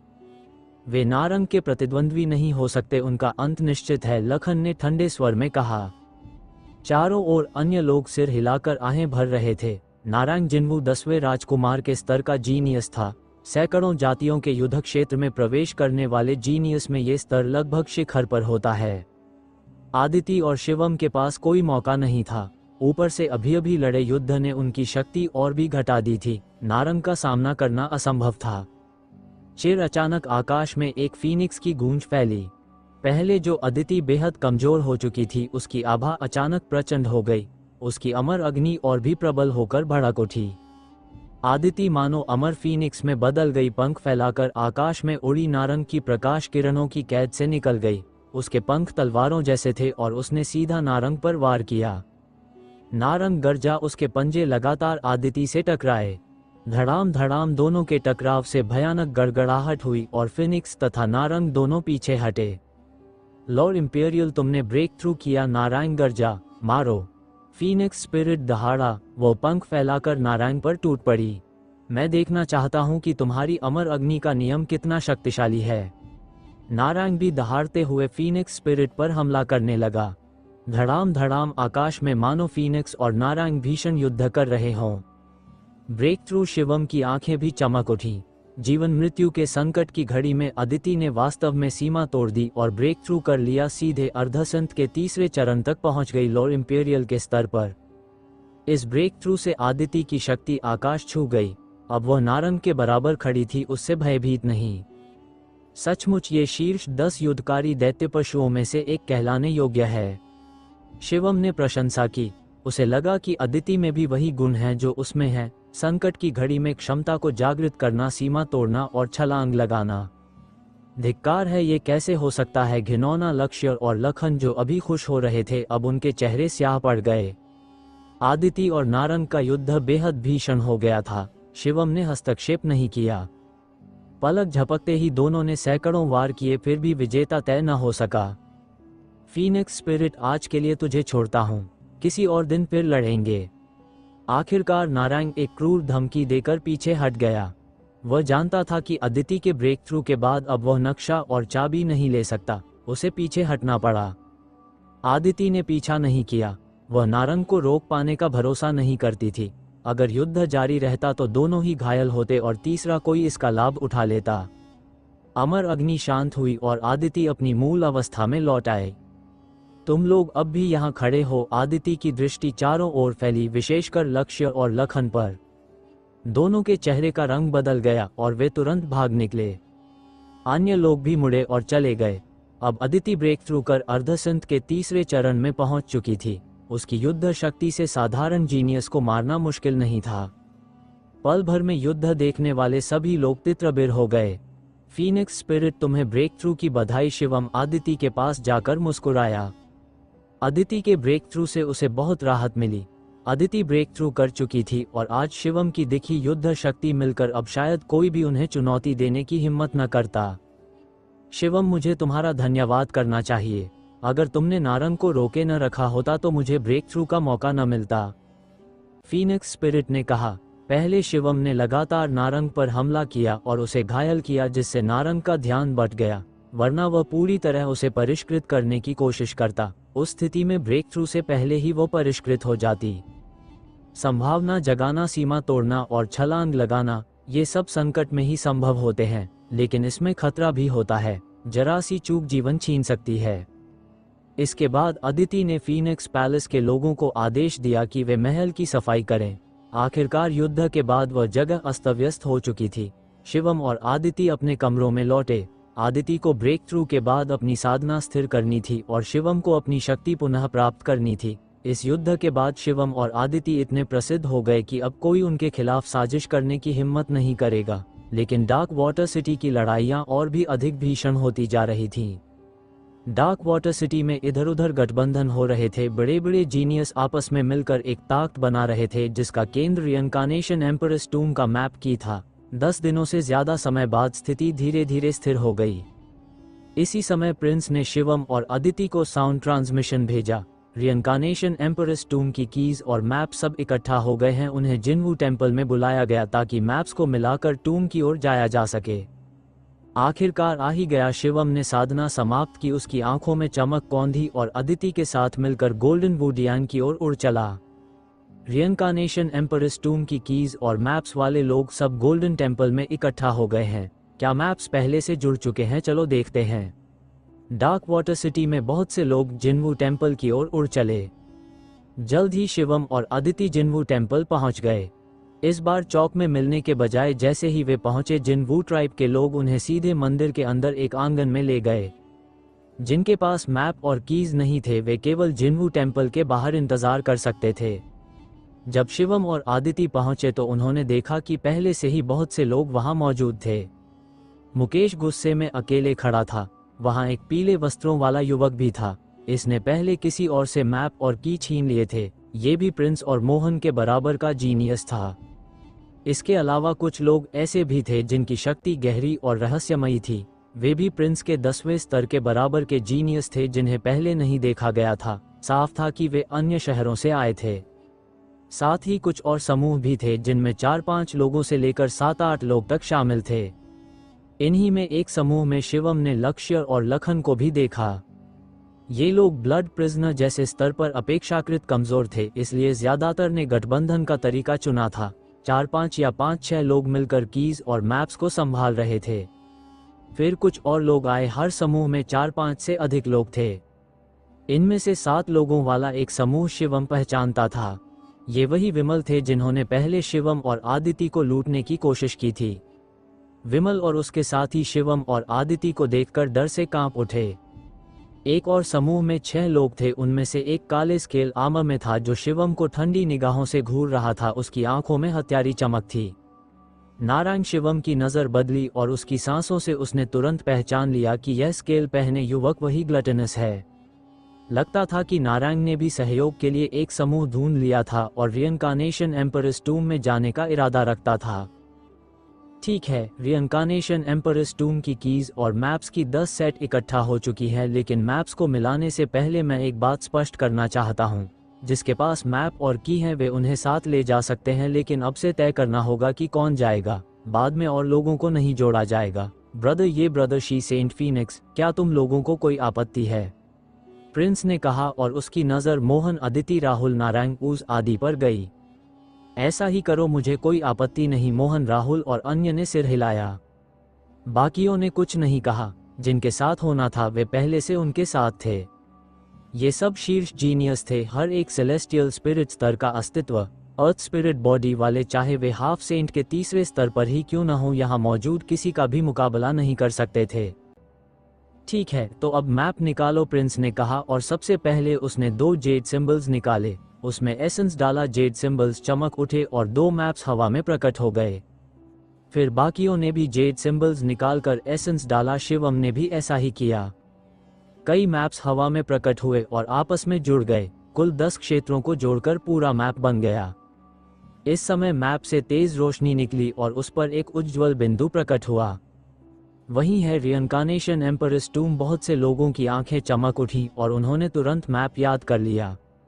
ये 22 लोगों का उत्तरी बैटलफील्ड है, वहां अनडेड माउंटेन है। मोहन ने कहा, मुझे उम्मीद नहीं थी कि वहां होगा, चलो।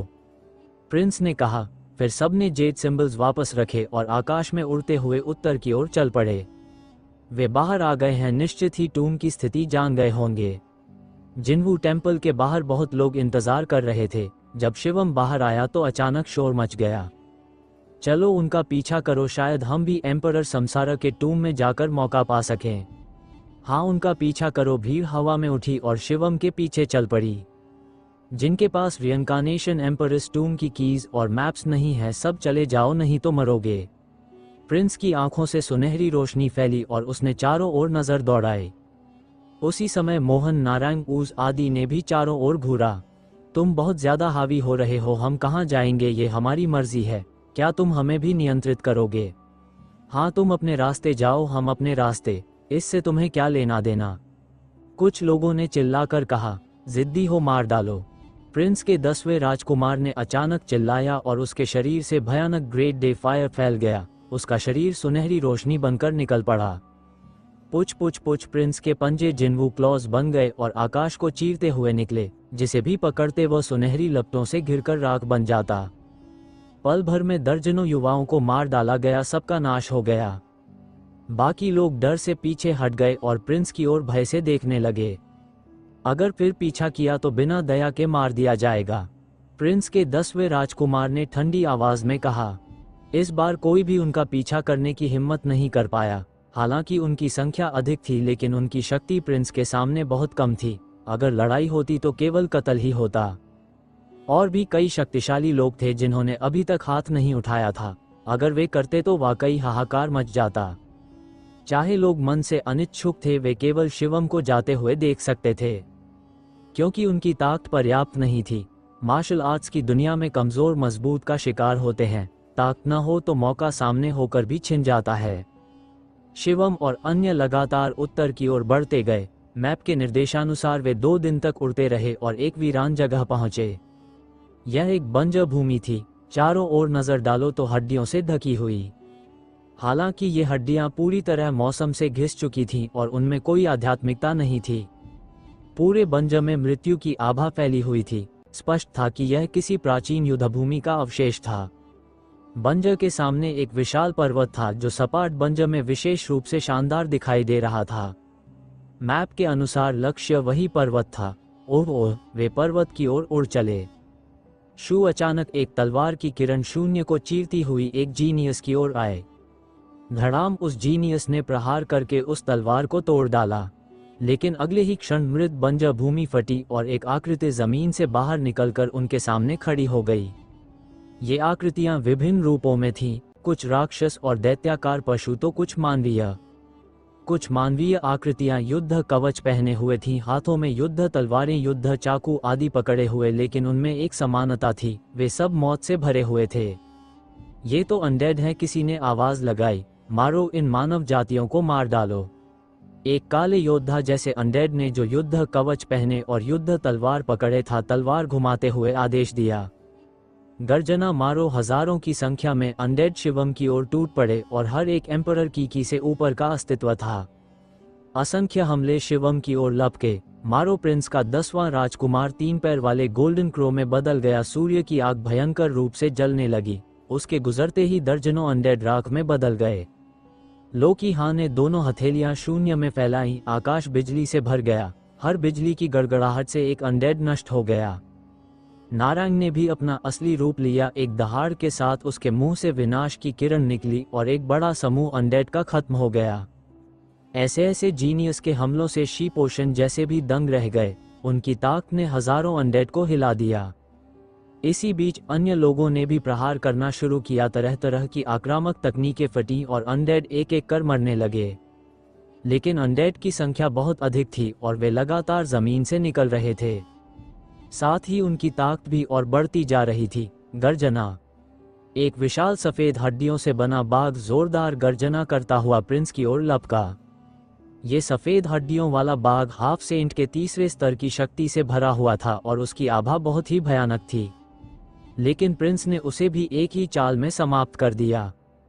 समान स्तर की लड़ाई में सेलेस्टियल बॉडी वाले आसानी से अन्य नॉन सेलेस्टियल को कुचल सकते थे। जमीन के नीचे से लगातार अनडेड निकल रहे थे। उनमें कई हाफ सेंट स्तर के भी थे। फिर भी वे सबको रोक नहीं पाए और लोग पहाड़ की ओर बढ़ते गए। शिवम ने दोनों मुठियां लगातार घुमाई, शून्य को तोड़ते हुए 2 हल्फ-सेंट स्तर के अनडेड को मार गिराया। धड़ाम। तभी जमीन के नीचे से एक भयानक आभा फटी। एक आकृति प्राचीन युद्ध कवच पहने हाथ में भाला लिए आकाश में प्रकट हुई। होली रेल्म। बहुतों के चेहरे बदल गए। यह अनडेड प्राचीन कवच में और भाला लिए होली रेल्म का अस्तित्व था। उसकी देह से भयानक पवित्र दबाव फैल रहा था। होली रेल्म तो क्या काट डालूंगा, प्रिंस ने शक्तिशाली स्वर में कहा। उनकी युद्ध शक्ति से साधारण होली रेल्म से उन्हें कोई डर नहीं था। लेकिन वह होली रेल्म अनडेड लड़ा नहीं।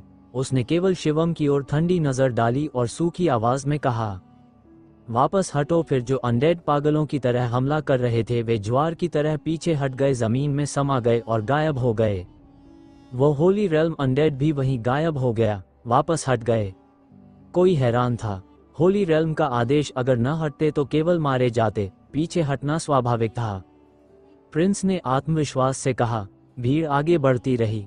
इस बार कोई और अवरोध नहीं आया और वे पर्वत तक पहुंच गए। वो पर्वत काला था, चारों ओर मृत्यु की आभा फैली थी और उस पर एक भी घास का तिनका नहीं था। क्या यही रिइंकार्नेशन एम्परर्स टूम है? मैं पहले भी यहाँ आया हूँ, मुझे कुछ असामान्य नहीं मिला। मोहन ने भौहें चढ़ाईं। वो पर्वत सामान्य ही प्रतीत होता था, न कोई असामान्यता, न ही कोई प्रवेश द्वार। फिर सबने पर्वत के चारों ओर उड़कर देखा, लेकिन कोई प्रवेश द्वार नहीं मिला। सबकी भौहें सिकुड़ गईं। क्या सचमुच रिइंकार्नेशन एम्परर्स टूम झूठा था? क्यों न रिइंकार्नेशन एम्परर टूम की कीज को आजमाएं? किसी ने सुझाव दिया। ठीक है, दूसरों ने सिर हिलाया और कीज निकाली।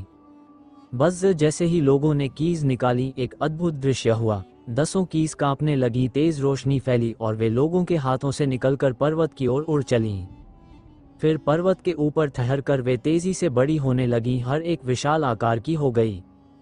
फिर 10 कीज मिलकर एक युद्धभाला हैल्बर्ड में बदल गईं। धड़ाम। वो स्वर्गभेदी बैटल हैल्बर्ड पर्वत पर गिरा। गड़गड़ाहट। वो पर्वत सीधा 2 भागों में बट गया और बीच में एक गहरी खाई खुल गई, मानो कोई मार्ग हो। बैटल हैल्बर्ड खाई में गहराई तक चला गया और गायब हो गया। क्या यही रिइंकार्नेशन एम्परर्स टूम का रास्ता है? कुछ की आंखें चमक उठी। निश्चित ही, हाहा, रिइंकार्नेशन एम्परर्स टूम आखिरकार प्रकट हो गया। कोई हंस पड़ा, लेकिन अगले ही क्षण वातावरण अचानक मौन हो गया। सभी आकृतियां एक दूसरे से दूरी पर हट गईं और चौकसी का भाव प्रकट हुआ, क्योंकि अब टूम प्रकट हो चुका था और आगे वे सब प्रतियोगी बनने वाले थे। स्वाभाविक था कि एक दूसरे से सावधान रहें।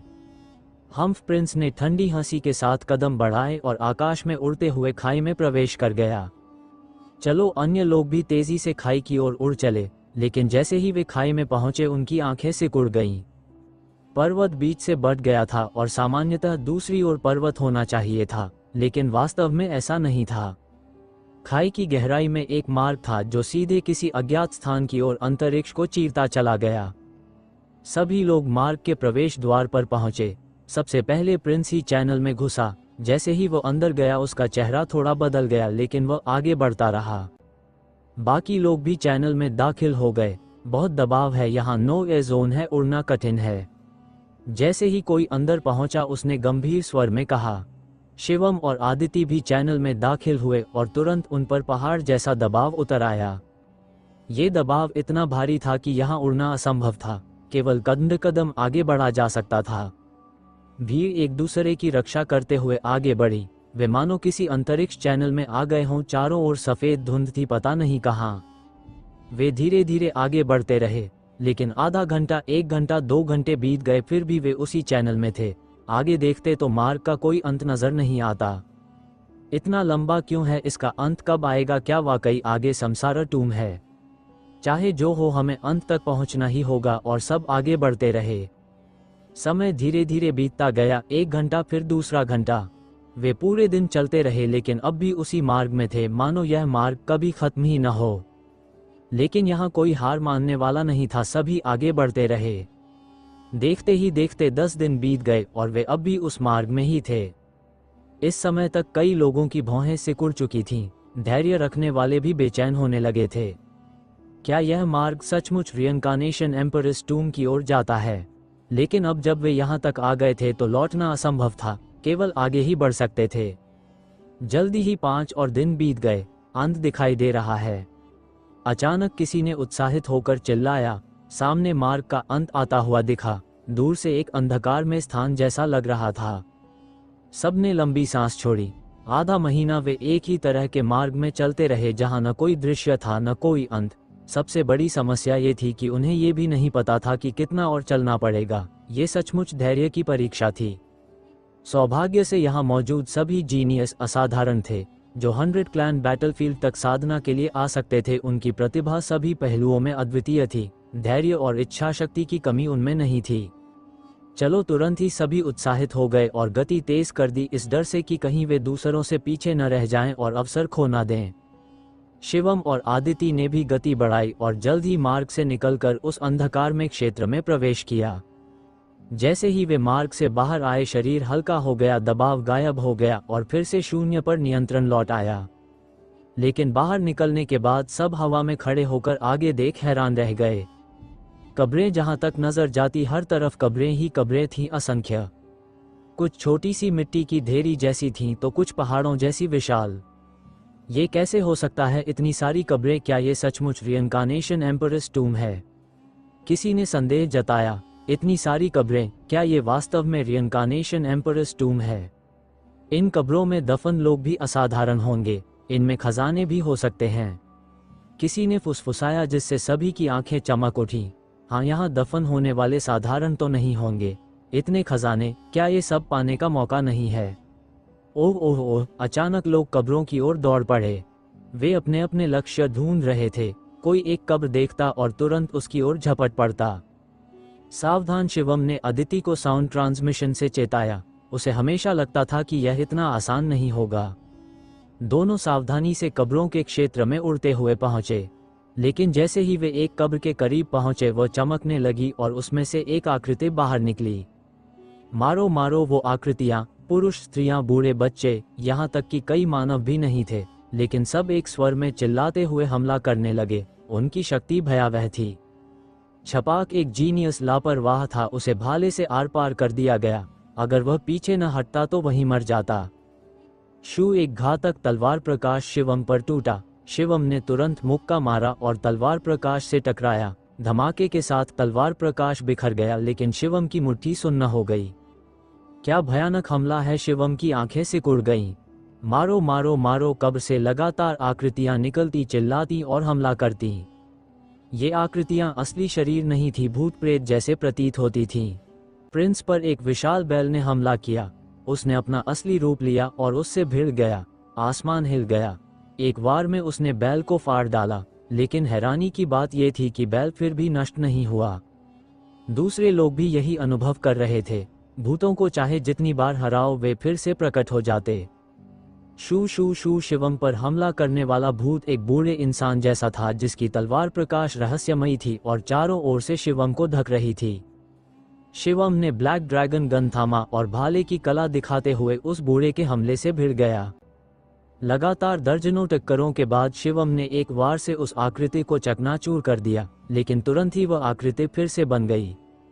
ये सब शक्तिशाली योद्धाओं की मृत्यु के बाद छोड़ी गई अमर युद्धइच्छा से बने हैं। ये सदैव बने रहेंगे। इन कब्रों के नीचे निश्चय ही अद्वितीय शक्तिशाली दफन हैं। किसी ने कहा, मैं तोड़ डालता हूँ। लक्ष्य ने गरजते हुए अपने सामने के भूत को पीछे धकेला और फिर पास की कब्र पर हमला कर दिया। धड़ाम! भयानक हमला कब्र पर गिरा, लेकिन कब्र अचल रही, एक खरोंच तक नहीं आए।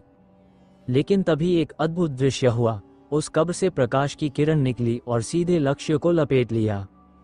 लक्ष्य बेतहाशा सेक्ट रश करता रहा लेकिन बेकार। फिर धमाके के साथ उसका एक हाथ फट गया। आ बचाओ बचाओ, लक्ष्य भयभीत होकर चिल्लाया। लेकिन उसके शब्द पूरे भी न हुए थे कि उसका पूरा शरीर फटकर टुकड़े टुकड़े हो गया। उसका खून कब्र पर छिटक गया और उसकी आत्मा समेत विनाश हो गया। सभी ने ठंडी सांस ली। एक शक्तिशाली जीनियस बस यूं ही मर गया क्योंकि उसने कब्र पर हमला किया। इन कब्रों पर भयानक कानून की शक्ति है। जैसे ही कोई कब्र पर हमला करता है वो शक्ति सक्रिय हो जाती है। मोहन ने गंभीर स्वर में कहा, हाँ, इन कब्रों का कानून अजेय है। एक बार उलझ गए तो मौत निश्चित है। दूसरों ने भी कहा। कई लोग कांप उठे। सौभाग्य से लक्ष्य ने पहले हमला किया। अगर किसी और ने किया होता तो वही मारा जाता। विशेषकर लखन जो लक्ष्य के साथ था, लगभग हमला करने ही वाला था। बस चाव उससे थोड़ा तेज था। जैसे ही उसने असामान्यता देखी उसने हमला रोक दिया और बच गया। स्पष्ट था, इन कब्रों पर हमला करना मौत को बुलाना है। शायद केवल रियनकार्नेशन एम्परस टूम ही तोड़ी जा सकती है। सबने यही सोचा और फिर भूतों से लड़ते हुए चारों ओर तलाश करने लगे ताकि टूम का असली स्थान मिल सके। लेकिन चारों ओर घूमने के बाद भी टूम का स्थान नहीं मिला। और अगर यही चलता रहा तो सबका एसेंस खत्म हो जाएगा। आगे एक मार्ग है, चलो वहां चलते हैं, शायद टूम उसी रास्ते पर हो। किसी ने कहा। बहुतों ने सिर हिलाया, उन्होंने भी मार्ग देखा था। लेकिन उस मार्ग के दोनों ओर दो असाधारण विशाल कब्रें थीं जो बाकी सब कब्रों से कहीं बड़ी थीं। इसी कारण कोई आगे बढ़ने की हिम्मत नहीं कर रहा था। तुम नहीं जाते तो मैं जाता हूं, नारंग ने दहाड़ लगाई और उस मार्ग की ओर दौड़ पड़ा। बज्ज बज दोनों विशाल कब्रें चमक उठीं और उनमें से दो आकृतियां प्रकट हुईं। एक वास्तविक ड्रैगन और एक फीनिक्स जिन्होंने भयावह आभा फैलाई। और ये दोनों आकृतियां पहले के भूतों से कहीं अधिक ठोस थीं। गर्जना वास्तविक ड्रैगन का प्रेत गर्जा और सीधा नारंग ऊस क्लैन की ओर झपटा। उसका विशाल पंजा नारंग ऊस पर टूट पड़ा। नारंग ऊस ने भी दहाड़ लगाई, असली रूप में बदलकर पंजा बढ़ाया। लेकिन परिणाम ये हुआ कि उसका शरीर बुरी तरह झटका खाकर पीछे जा गिरा। दर्जन भर कदम पीछे हटना पड़ा और मुंह से खून की धार निकल आए। सिर्फ एक चाल में नारंग ऊस वास्तविक ड्रैगन के प्रेत से बुरी तरह घायल हो गया। नारंग ऊस की युद्धशक्ति सबके बीच शिखर पर थी। पूरी ताकत से वह होली रेल्म के योद्धा से भी टक्कर ले सकता था, लेकिन अब वह पूरी तरह असहाय था और एक ही चाल में घायल हो गया। ची फीनिक्स ने तीखी आवाज के साथ झपट्टा मारा नारंग ऊस को और पीछे धकेल दिया। वह लगातार पीछे हटता रहा और सामने लड़ने की हिम्मत न जुटा सका। वास्तविक ड्रैगन और फीनिक्स का प्रेत वापस अपनी अपनी कब्रों पर लौट गया लेकिन पीछा नहीं किया। कितने शक्तिशाली हैं, अब कैसे पार करेंगे? ये तो साधारण होली रेल्म से भी कहीं अधिक शक्तिशाली हैं। अकेले तो बिल्कुल कोई उनका मुकाबला नहीं कर सकता। कई लोगों के चेहरे गंभीर हो उठे। इतनी मेहनत से यहाँ तक पहुँचे, क्या अब यहीं रुकना पड़ेगा? सब लोग सुनो, अगर हमें इस रास्ते से गुजरना है तो केवल मिलकर ही संभव है। सब मिलकर एक साथ हमला करें, अकेले कोई पार नहीं जा सकता। आदिति ने कहा। वो और शिवम अभी अभी मिलकर एक भूत को हराकर आगे बढ़े थे। हाँ, अब हमें केवल मिलकर ही चलना होगा, प्रिंस ने भी कहा। ठीक है, मैं सहमत हूँ, मैं भी सहमत हूँ। बाकी लोगों ने भी एक एक कर हामी भरी। अभी थोड़ी देर पहले वे सब एक दूसरे पर निगाह रखे हुए थे, लेकिन अब फिर से साथ मिलना पड़ा, क्योंकि अगर साथ न होते तो यहीं रुक जाते। भीड़ ने भूतों को हराते हुए धीरे धीरे उस रास्ते पर एकत्रित होना शुरू किया। कुछ ही देर में सब मिल गए। एक साथ धावा बोलो, ओह ओह ओह। 40 से अधिक लोग एक साथ उस रास्ते की ओर टूट पड़े। ये सब अलग अलग सम्राट स्तरीय शक्तियों के जीनियस थे। ड्रैगन दहाड़ा और फीनिक्स चीख उठा, दोनों सीधा भीड़ की ओर टूट पड़े। मारो 40 से अधिक जीनियस ने एक साथ प्रहार किया। तरह तरह की किरणें फूटी, एक जगह इकट्ठा होकर भयानक ऊर्जा बनी। सभी प्रकार की आक्रामक तकनीकें ड्रैगन और फीनिक्स के प्रेत से टकराईं। वे बिखरने लगे। अंत में प्रेत नष्ट हो गया और ऊर्जा में डूब गया। धड़ाम धड़ाम वास्तविक ड्रैगन और फीनिक्स का प्रेत टूट गया। अवसर है, दौड़ो। कई जीनियस ने मौका पकड़ लिया और तेजी से उस मार्ग पर निकल गए। पलक झपकते ही सब 40 लोग उन दो कब्रों द्वारा रोके गए रास्ते से निकल गए। ड्रैगन और फीनिक्स का प्रेत तुरंत फिर से बन गया, लेकिन उन्होंने आगे हमला नहीं किया, केवल गर्जे कब्र में लौट गए और गायब हो गए। सिर्फ एक अमर युद्धइच्छा ही होली रेल्म तक पहुंच गई। सोचो वे जीवित रहते हुए कितने भयानक होंगे। क्या ये सम्राट स्तर का ड्रैगन था? क्या इस कब्र में सम्राट स्तर का असली ड्रैगन दफन है? शिवम ने उस कब्र की ओर देखा, उसकी आंखों में आगसी चमक उठी। अगर उसे सम्राट स्तर का ड्रैगन का कंकाल मिल जाए और वह उसे रिफाइन कर ले तो उसकी आत्मा किस स्तर तक विकसित होगी? क्या वो सीधे उच्च स्तरीय सेलेस्टियल बॉडी में विकसित हो जाएगी? बेशक ये केवल कल्पना थी, क्योंकि उन कब्रों के ऊपर भयानक कानून की शक्ति फैली थी। लक्ष्य का हाल सभी देख चुके थे। शिवम स्वाभाविक ही हमला करने की हिम्मत नहीं करता। सबने लंबी सांस छोड़ी और उस रास्ते से आगे बढ़ते रहे। कुछ ही देर बाद उनके सामने एक नदी आ गई। अजीब बात यह थी कि उस नदी का पानी पीला था, मानो पाताल की किंवदंती वाली नदी, डेविल रिवर। ये सचमुच डेविल रिवर है, अचानक किसी ने कांपती आवाज में कहा। क्योंकि वहां एक शिलालेख खड़ा था। सबने नजर डाली, उस पर 2 शब्द लिखे थे, डेविल वे। सबने एक दूसरे को देखा और उनकी आंखों में भय और स्तब्धता तैर गई। प्राचीन कथाओं के अनुसार स्वर्ग और पृथ्वी के बीच 9 पाताल लोक हैं। उन पातालों में से एक में एक नदी बहती है जो नरक को पार करती है और जिसका नाम है डेविल वे। डेविल वे को पार नहीं किया जा सकता, क्योंकि एक बार उसमें उतर गए तो चाहे कोई भी जीव क्यों न हो वह उसकी धारा में समा जाता है और स्वयं डेविल वे का हिस्सा बन जाता है। लेकिन ये सब केवल कथा मानी जाती थी, किसी ने इसे कभी नहीं देखा। क्या सचमुच दुनिया में डेविल वे और 9 नेदर हेल्स मौजूद हैं? प्रिंस और नारंग ऊस जैसे उद्दंड भी इस समय बेहद गंभीर हो गए। कोई भी इतनी आसानी से डेविल वे में उतरने की हिम्मत नहीं करता। अगर यह वाकई डेविल वे है तो उसमें उतरना मौत है। वहां एक पुल है, अचानक आगे खड़े किसी ने चिल्लाकर कहा। सबने देखा तो नदी पर एक पुल दिखाई दिया। सब डेविल वे के किनारे किनारे चलते हुए वहां पहुंचे। वो पुल चौड़ा और सीधा था जो डेविल वे को पार करता हुआ दूसरी ओर जा रहा था। पुल पर 3 शब्द खुदे हुए थे, सस। सबने ठंडी सांस खींची, उनके दिल ठंडे पड़ गए। किंवदंती के अनुसार डेविल वे पर एक नायर ब्रिज होता है। डेविल वे को पार करने के लिए नायर ब्रिज से गुजरना पड़ता है, और यहाँ सचमुच वही पुल मौजूद था। डेविल वे है क्या? सब कुछ कथा जैसा ही था। क्या ये सचमुच 9 नेदर हेल की ओर ले जा रहा था? चाहे यहाँ मौजूद लोग कितने भी उच्च कुलीन और ज्ञानवान थे, इस समय उनके दिल ठंडे हो उठे। किंवदंती में कहा गया है कि पुल पर मनीषा होती है, उसके पास मनीषा सूप होता है। जो भी पुल पार करता है उसे वह सूप पीना पड़ता है। पीने के बाद वह सब कुछ भूल जाता है। क्या इस पुल पर भी मनीषा होगी? किसी ने कांपती आवाज में कहा। ये सब केवल भ्रम है, किसी ने जानबूझकर ऐसा बनाया है। और अगर डेविल वे सचमुच है भी तो यहाँ कैसे आ सकता है? प्रिंस ने ठंडी हंसी के साथ कहा। उसका शरीर सुनहरी सूर्य अग्नि से ढक गया और वह पुल पर कदम रखते हुए सामने की ओर बढ़ गया। हाँ, यह निश्चित ही रिइंकार्नेशन एम्परर की समाधि का निर्माण है। कथाओं के अनुसार ये सब वास्तविक नहीं हो सकता। डेविल वे मुझे नहीं रोक सकता। फिर कोई और भी बोला और पुल पर चढ़ गया। अदिति चलो, शिवम ने कहा। अदिति ने सिर हिलाया। दोनों साथ साथ पुल पर चले। बाकी लोग भी पीछे पीछे आए। हालांकि अधिकांश को विश्वास नहीं था कि यह सच है, लेकिन फिर भी सभी सावधानी से सतर्क रहे। प्राचीन वीर आत्मा कहाँ है? अचानक एक लंबी आवाज गूंजी। पता नहीं कहाँ से आई, लेकिन सबके कानों में भर गई। कौन? किसी ने चौंक कर कहा। प्राचीन वीर आत्मा कहाँ है? आवाज बार बार आती रही। उसमें असहायता और आह का भाव था जो हर किसी के कानों में गूंज रहा था। भीड़ आगे बढ़ती रही और वह आवाज लगातार गूंजती रही, लेकिन हमेशा वही वाक्य दोहराया जाता रहा। सबने सांस रोकी, उस आवाज को अनसुना किया और चलते रहे। जल्द ही वे नायर ब्रिज पार करने वाले थे, लेकिन तभी सब रुक गए, क्योंकि पुल के अंत में एक आकृति खड़ी थी।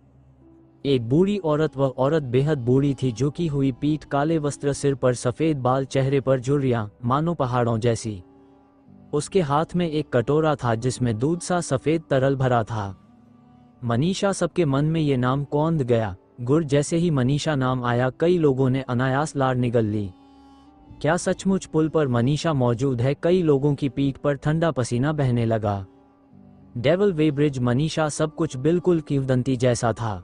सीनियर, आप कौन है? प्रिंस सूर्य की अग्नि में नहाया हुआ गंभीर नजरों से उस बूढ़ी औरत की ओर झुककर बोला। बूढ़ी औरत मुस्कुराई, प्रिंस की ओर देखा और बोली, ये डेविल रिवर का ब्रिज है, मैं स्वाभाविक ही मनीषा हूँ। सचमुच मनीषा? कई लोग कांप उठे। ये तो रियनकार्नेशन एम्परर का टूम है, यहाँ डेवल निहे ब्रिज और मनीषा क्यों हैं? क्या ये सचमुच नरक की ओर ले जाता है? सीनियर, क्या आगे रियनकार्नेशन है? शिवम ने अचानक पूछा, क्योंकि पुल के आगे कोई रास्ता नहीं था, केवल एक काला भंवर था। हाँ, आगे रियनकार्नेशन ही है, बस तुम्हें मनीषा सूप पीना होगा, अतीत और वर्तमान जीवन भूलना होगा, तभी रियनकार्नेशन में प्रवेश कर सकोगे। मनीषा ने हाथ में कटोरा उठाया। रियनकार्नेशन? लेकिन आगे तो रियनकार्नेशन एम्परर का टूम है। किसी ने पूछा। मनीषा हल्के से मुस्कुराई और बोली, सही कहा, हा, तो ये सचमुच रियनकार्नेशन एम्परर का टूम है, चाहे डेवल वे हो या कुछ और, यह सब झूठा है। मैं सीधे टूम में प्रवेश करूंगा।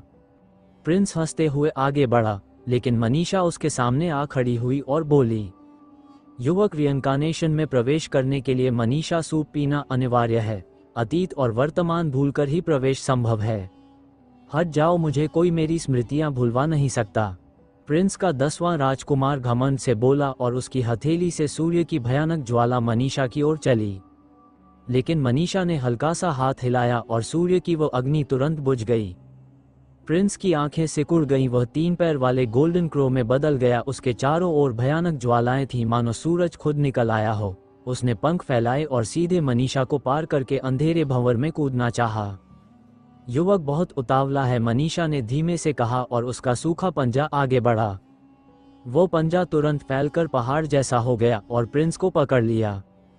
प्रिंस मानो जकड़ दिया गया हो, हिल भी नहीं पा रहा था और सीधे मनीषा के पंजों में कैद हो गया। धतेरे की सब मिलकर हमला करो और निकल चलो, प्रिंस चिल्लाया। उसी समय एक और युवक आगे बढ़ा, मौका देखकर भंवर पार करना चाहता था। ये युवक भी प्रिंस जितना ही ताकतवर था, लेकिन मनीषा की आस्तीन से एक रिबन निकला और उसे सीधे बांध लिया। बाकी लोग चौंक उठे और जो लोग मौका देख रहे थे वे भी रुक गए। इतना ताकतवर होने के बावजूद प्रिंस और वह युवक पूरी तरह असहाय हो गए और पकड़ लिए गए। दोनों सेक्ट रश करते रहे, लेकिन बेकार। सीनियर, जान बख्श दो, जान बख्श दो। प्रिंस डरकर गिड़गिड़ाया, मत डरो, मैं तुम्हें मारूंगी नहीं, मनीषा बोली और प्रिंस को सामने लाकर कटोरे का सूप उसके मुंह में डाल दिया। नहीं, प्रिंस चिल्लाया, अगर वह मनीषा सूप पी लेता तो सब कुछ भूल जाता, तब क्या वह वही रहता? क्या यह मौत जैसी ही नहीं? वह कैसे राजी होता? लेकिन उसका सेक्ट रश व्यर्थ रहा। उसका मुंह अपने आप खुल गया और पूरा कटोरा मनीषा सूप उसके गले में चला गया। फिर उसकी आंखें धुंधली हो गईं। जा, रियनकार्नेशन में प्रवेश कर। मनीषा ने हाथ हिलाया और प्रिंस सीधे अंधेरे भंवर में खींच गया और गायब हो गया। फिर सबने देखा कि मनीषा के हाथ का कटोरा खाली हो गया था, लेकिन तुरंत अपने आप भर गया। मनीषा ने उसी तरह दूसरा युवक भी पकड़ा, सूप पिलाया और भंवर में फेंक दिया। अब तुम्हारी बारी है, आओ मनीषा, सूप पियो और रियनकार्नेशन में प्रवेश करो। मनीषा ने सबकी ओर देखा और उसकी आंखें शिवम पर भी पड़ीं। कई लोग पसीने से तरबतर हो गए। सीनियर, मैं रियनकार्नेशन एम्परर के टूम में नहीं जाना चाहता, मैं लौटना चाहता हूँ। किसी ने कहा, मनीषा सूप पीने के बाद स्मृति पूरी तरह मिट जाती है। अगर सब भूल ही जाएं तो रियनकार्नेशन एम्परर की विरासत मिल भी जाए, क्या फायदा? एक बार यहाँ आ गए हो तो लौटने का कोई कारण नहीं। सबको मनीषा सूप पीना ही होगा और रियनकार्नेशन में जाना होगा। मनीषा की सूखी आवाज गूंजी, नहीं, मैं नहीं जाऊंगा, मैं लौट जाऊंगा। कुछ लोग चिल्लाए और बिजली सी तेजी से पीछे हटे। मैंने कहा था, एक बार यहाँ आ गए हो तो लौट नहीं सकते, मनीषा बोली और उसका हाथ आकाश में फैला। पीछे हटने वाले लोग मानो बंद गए हों और सीधे मनीषा की ओर खींच गए। जैसे पहले हुआ था, मनीषा ने उन्हें भी सूप पिलाकर भंवर में फेंक दिया। अदिति, अब क्या करें? अदिति ने शिवम को साउंड ट्रांसमिशन भेजा, उसका चेहरा पीला पड़ चुका था। यह मनीषा बहुत ताकतवर है, हम बिल्कुल भी मुकाबला नहीं कर सकते। शिवम ने सिर हिलाया। प्रिंस जैसे लोग भी मनीषा के सामने बिल्कुल असहाय थे। मनीषा की शक्ति उनकी कल्पना से कहीं ज्यादा थी, उनके पास कोई मौका नहीं था। अगर शिवम अपनी पूरी शक्ति निकाल भी दे और बबल की मदद ले तब भी कोई फर्क नहीं पड़ता, अंतर बहुत बड़ा था। क्या हमें सचमुच मनीषा सूप पीकर सब भूलना पड़ेगा? अदिति ने कहा, उसकी आवाज में असहमति थी। अदिति, क्या तुम मानती हो कि यह सचमुच डेवल वे और मनीषा है? शिवम ने जवाब न देकर सवाल किया। अदिति थोड़ी चुप हुई, फिर सोचते हुए बोली, डेवल वे और मनीषा तो बस किंवदंती हैं। किंवदंती में 9 नेदर हेल का जिक्र है जो स्वर्ग में होता है। स्वर्ग, शिवम ने विचार किया और बोला, हाँ तो मुझे लगता है ये सब किसी ने कृत्रिम रूप से बनाया है। यह शायद एक परीक्षा है। हो सकता है स्मृति वास्तव में मिटे ही नहीं, तो हमें मौका लेना होगा। मौका लेना? हाँ, जब भागना असंभव है तो साहस दिखाना ही पड़ेगा। पहले मैं कोशिश करता हूँ। ये कहकर शिवम सीधे आगे बढ़ा और मनीषा के सामने खड़ा हो गया। कई लोग चौंक गए। क्या शिवम ने स्वेच्छा से आगे कदम बढ़ाया? छोटे आओ, मनीषा ने कटोरा उठाया।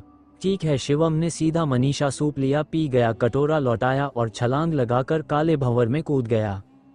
मैं आता हूँ। फिर एक मजबूत युवक आगे आया। वह मोहन था। स्पष्ट था, साहसी केवल शिवम ही नहीं था। मोहन ने भी मनीषा सूप पिया और भंवर में कूद गया। फिर अदिति आगे बढ़ी, सूप पिया और भंवर में उतर गई। बाकी सबके चेहरे कुछ देर बदलते रहे, लेकिन उन्होंने भी समझ लिया कि आज कोई और रास्ता नहीं। एक एक कर सबने मनीषा सूप पिया और भंवर में कूद गए। कुछ ही देर में सभी जीनियस जो अंदर आए थे उस काले भंवर में कूद चुके थे।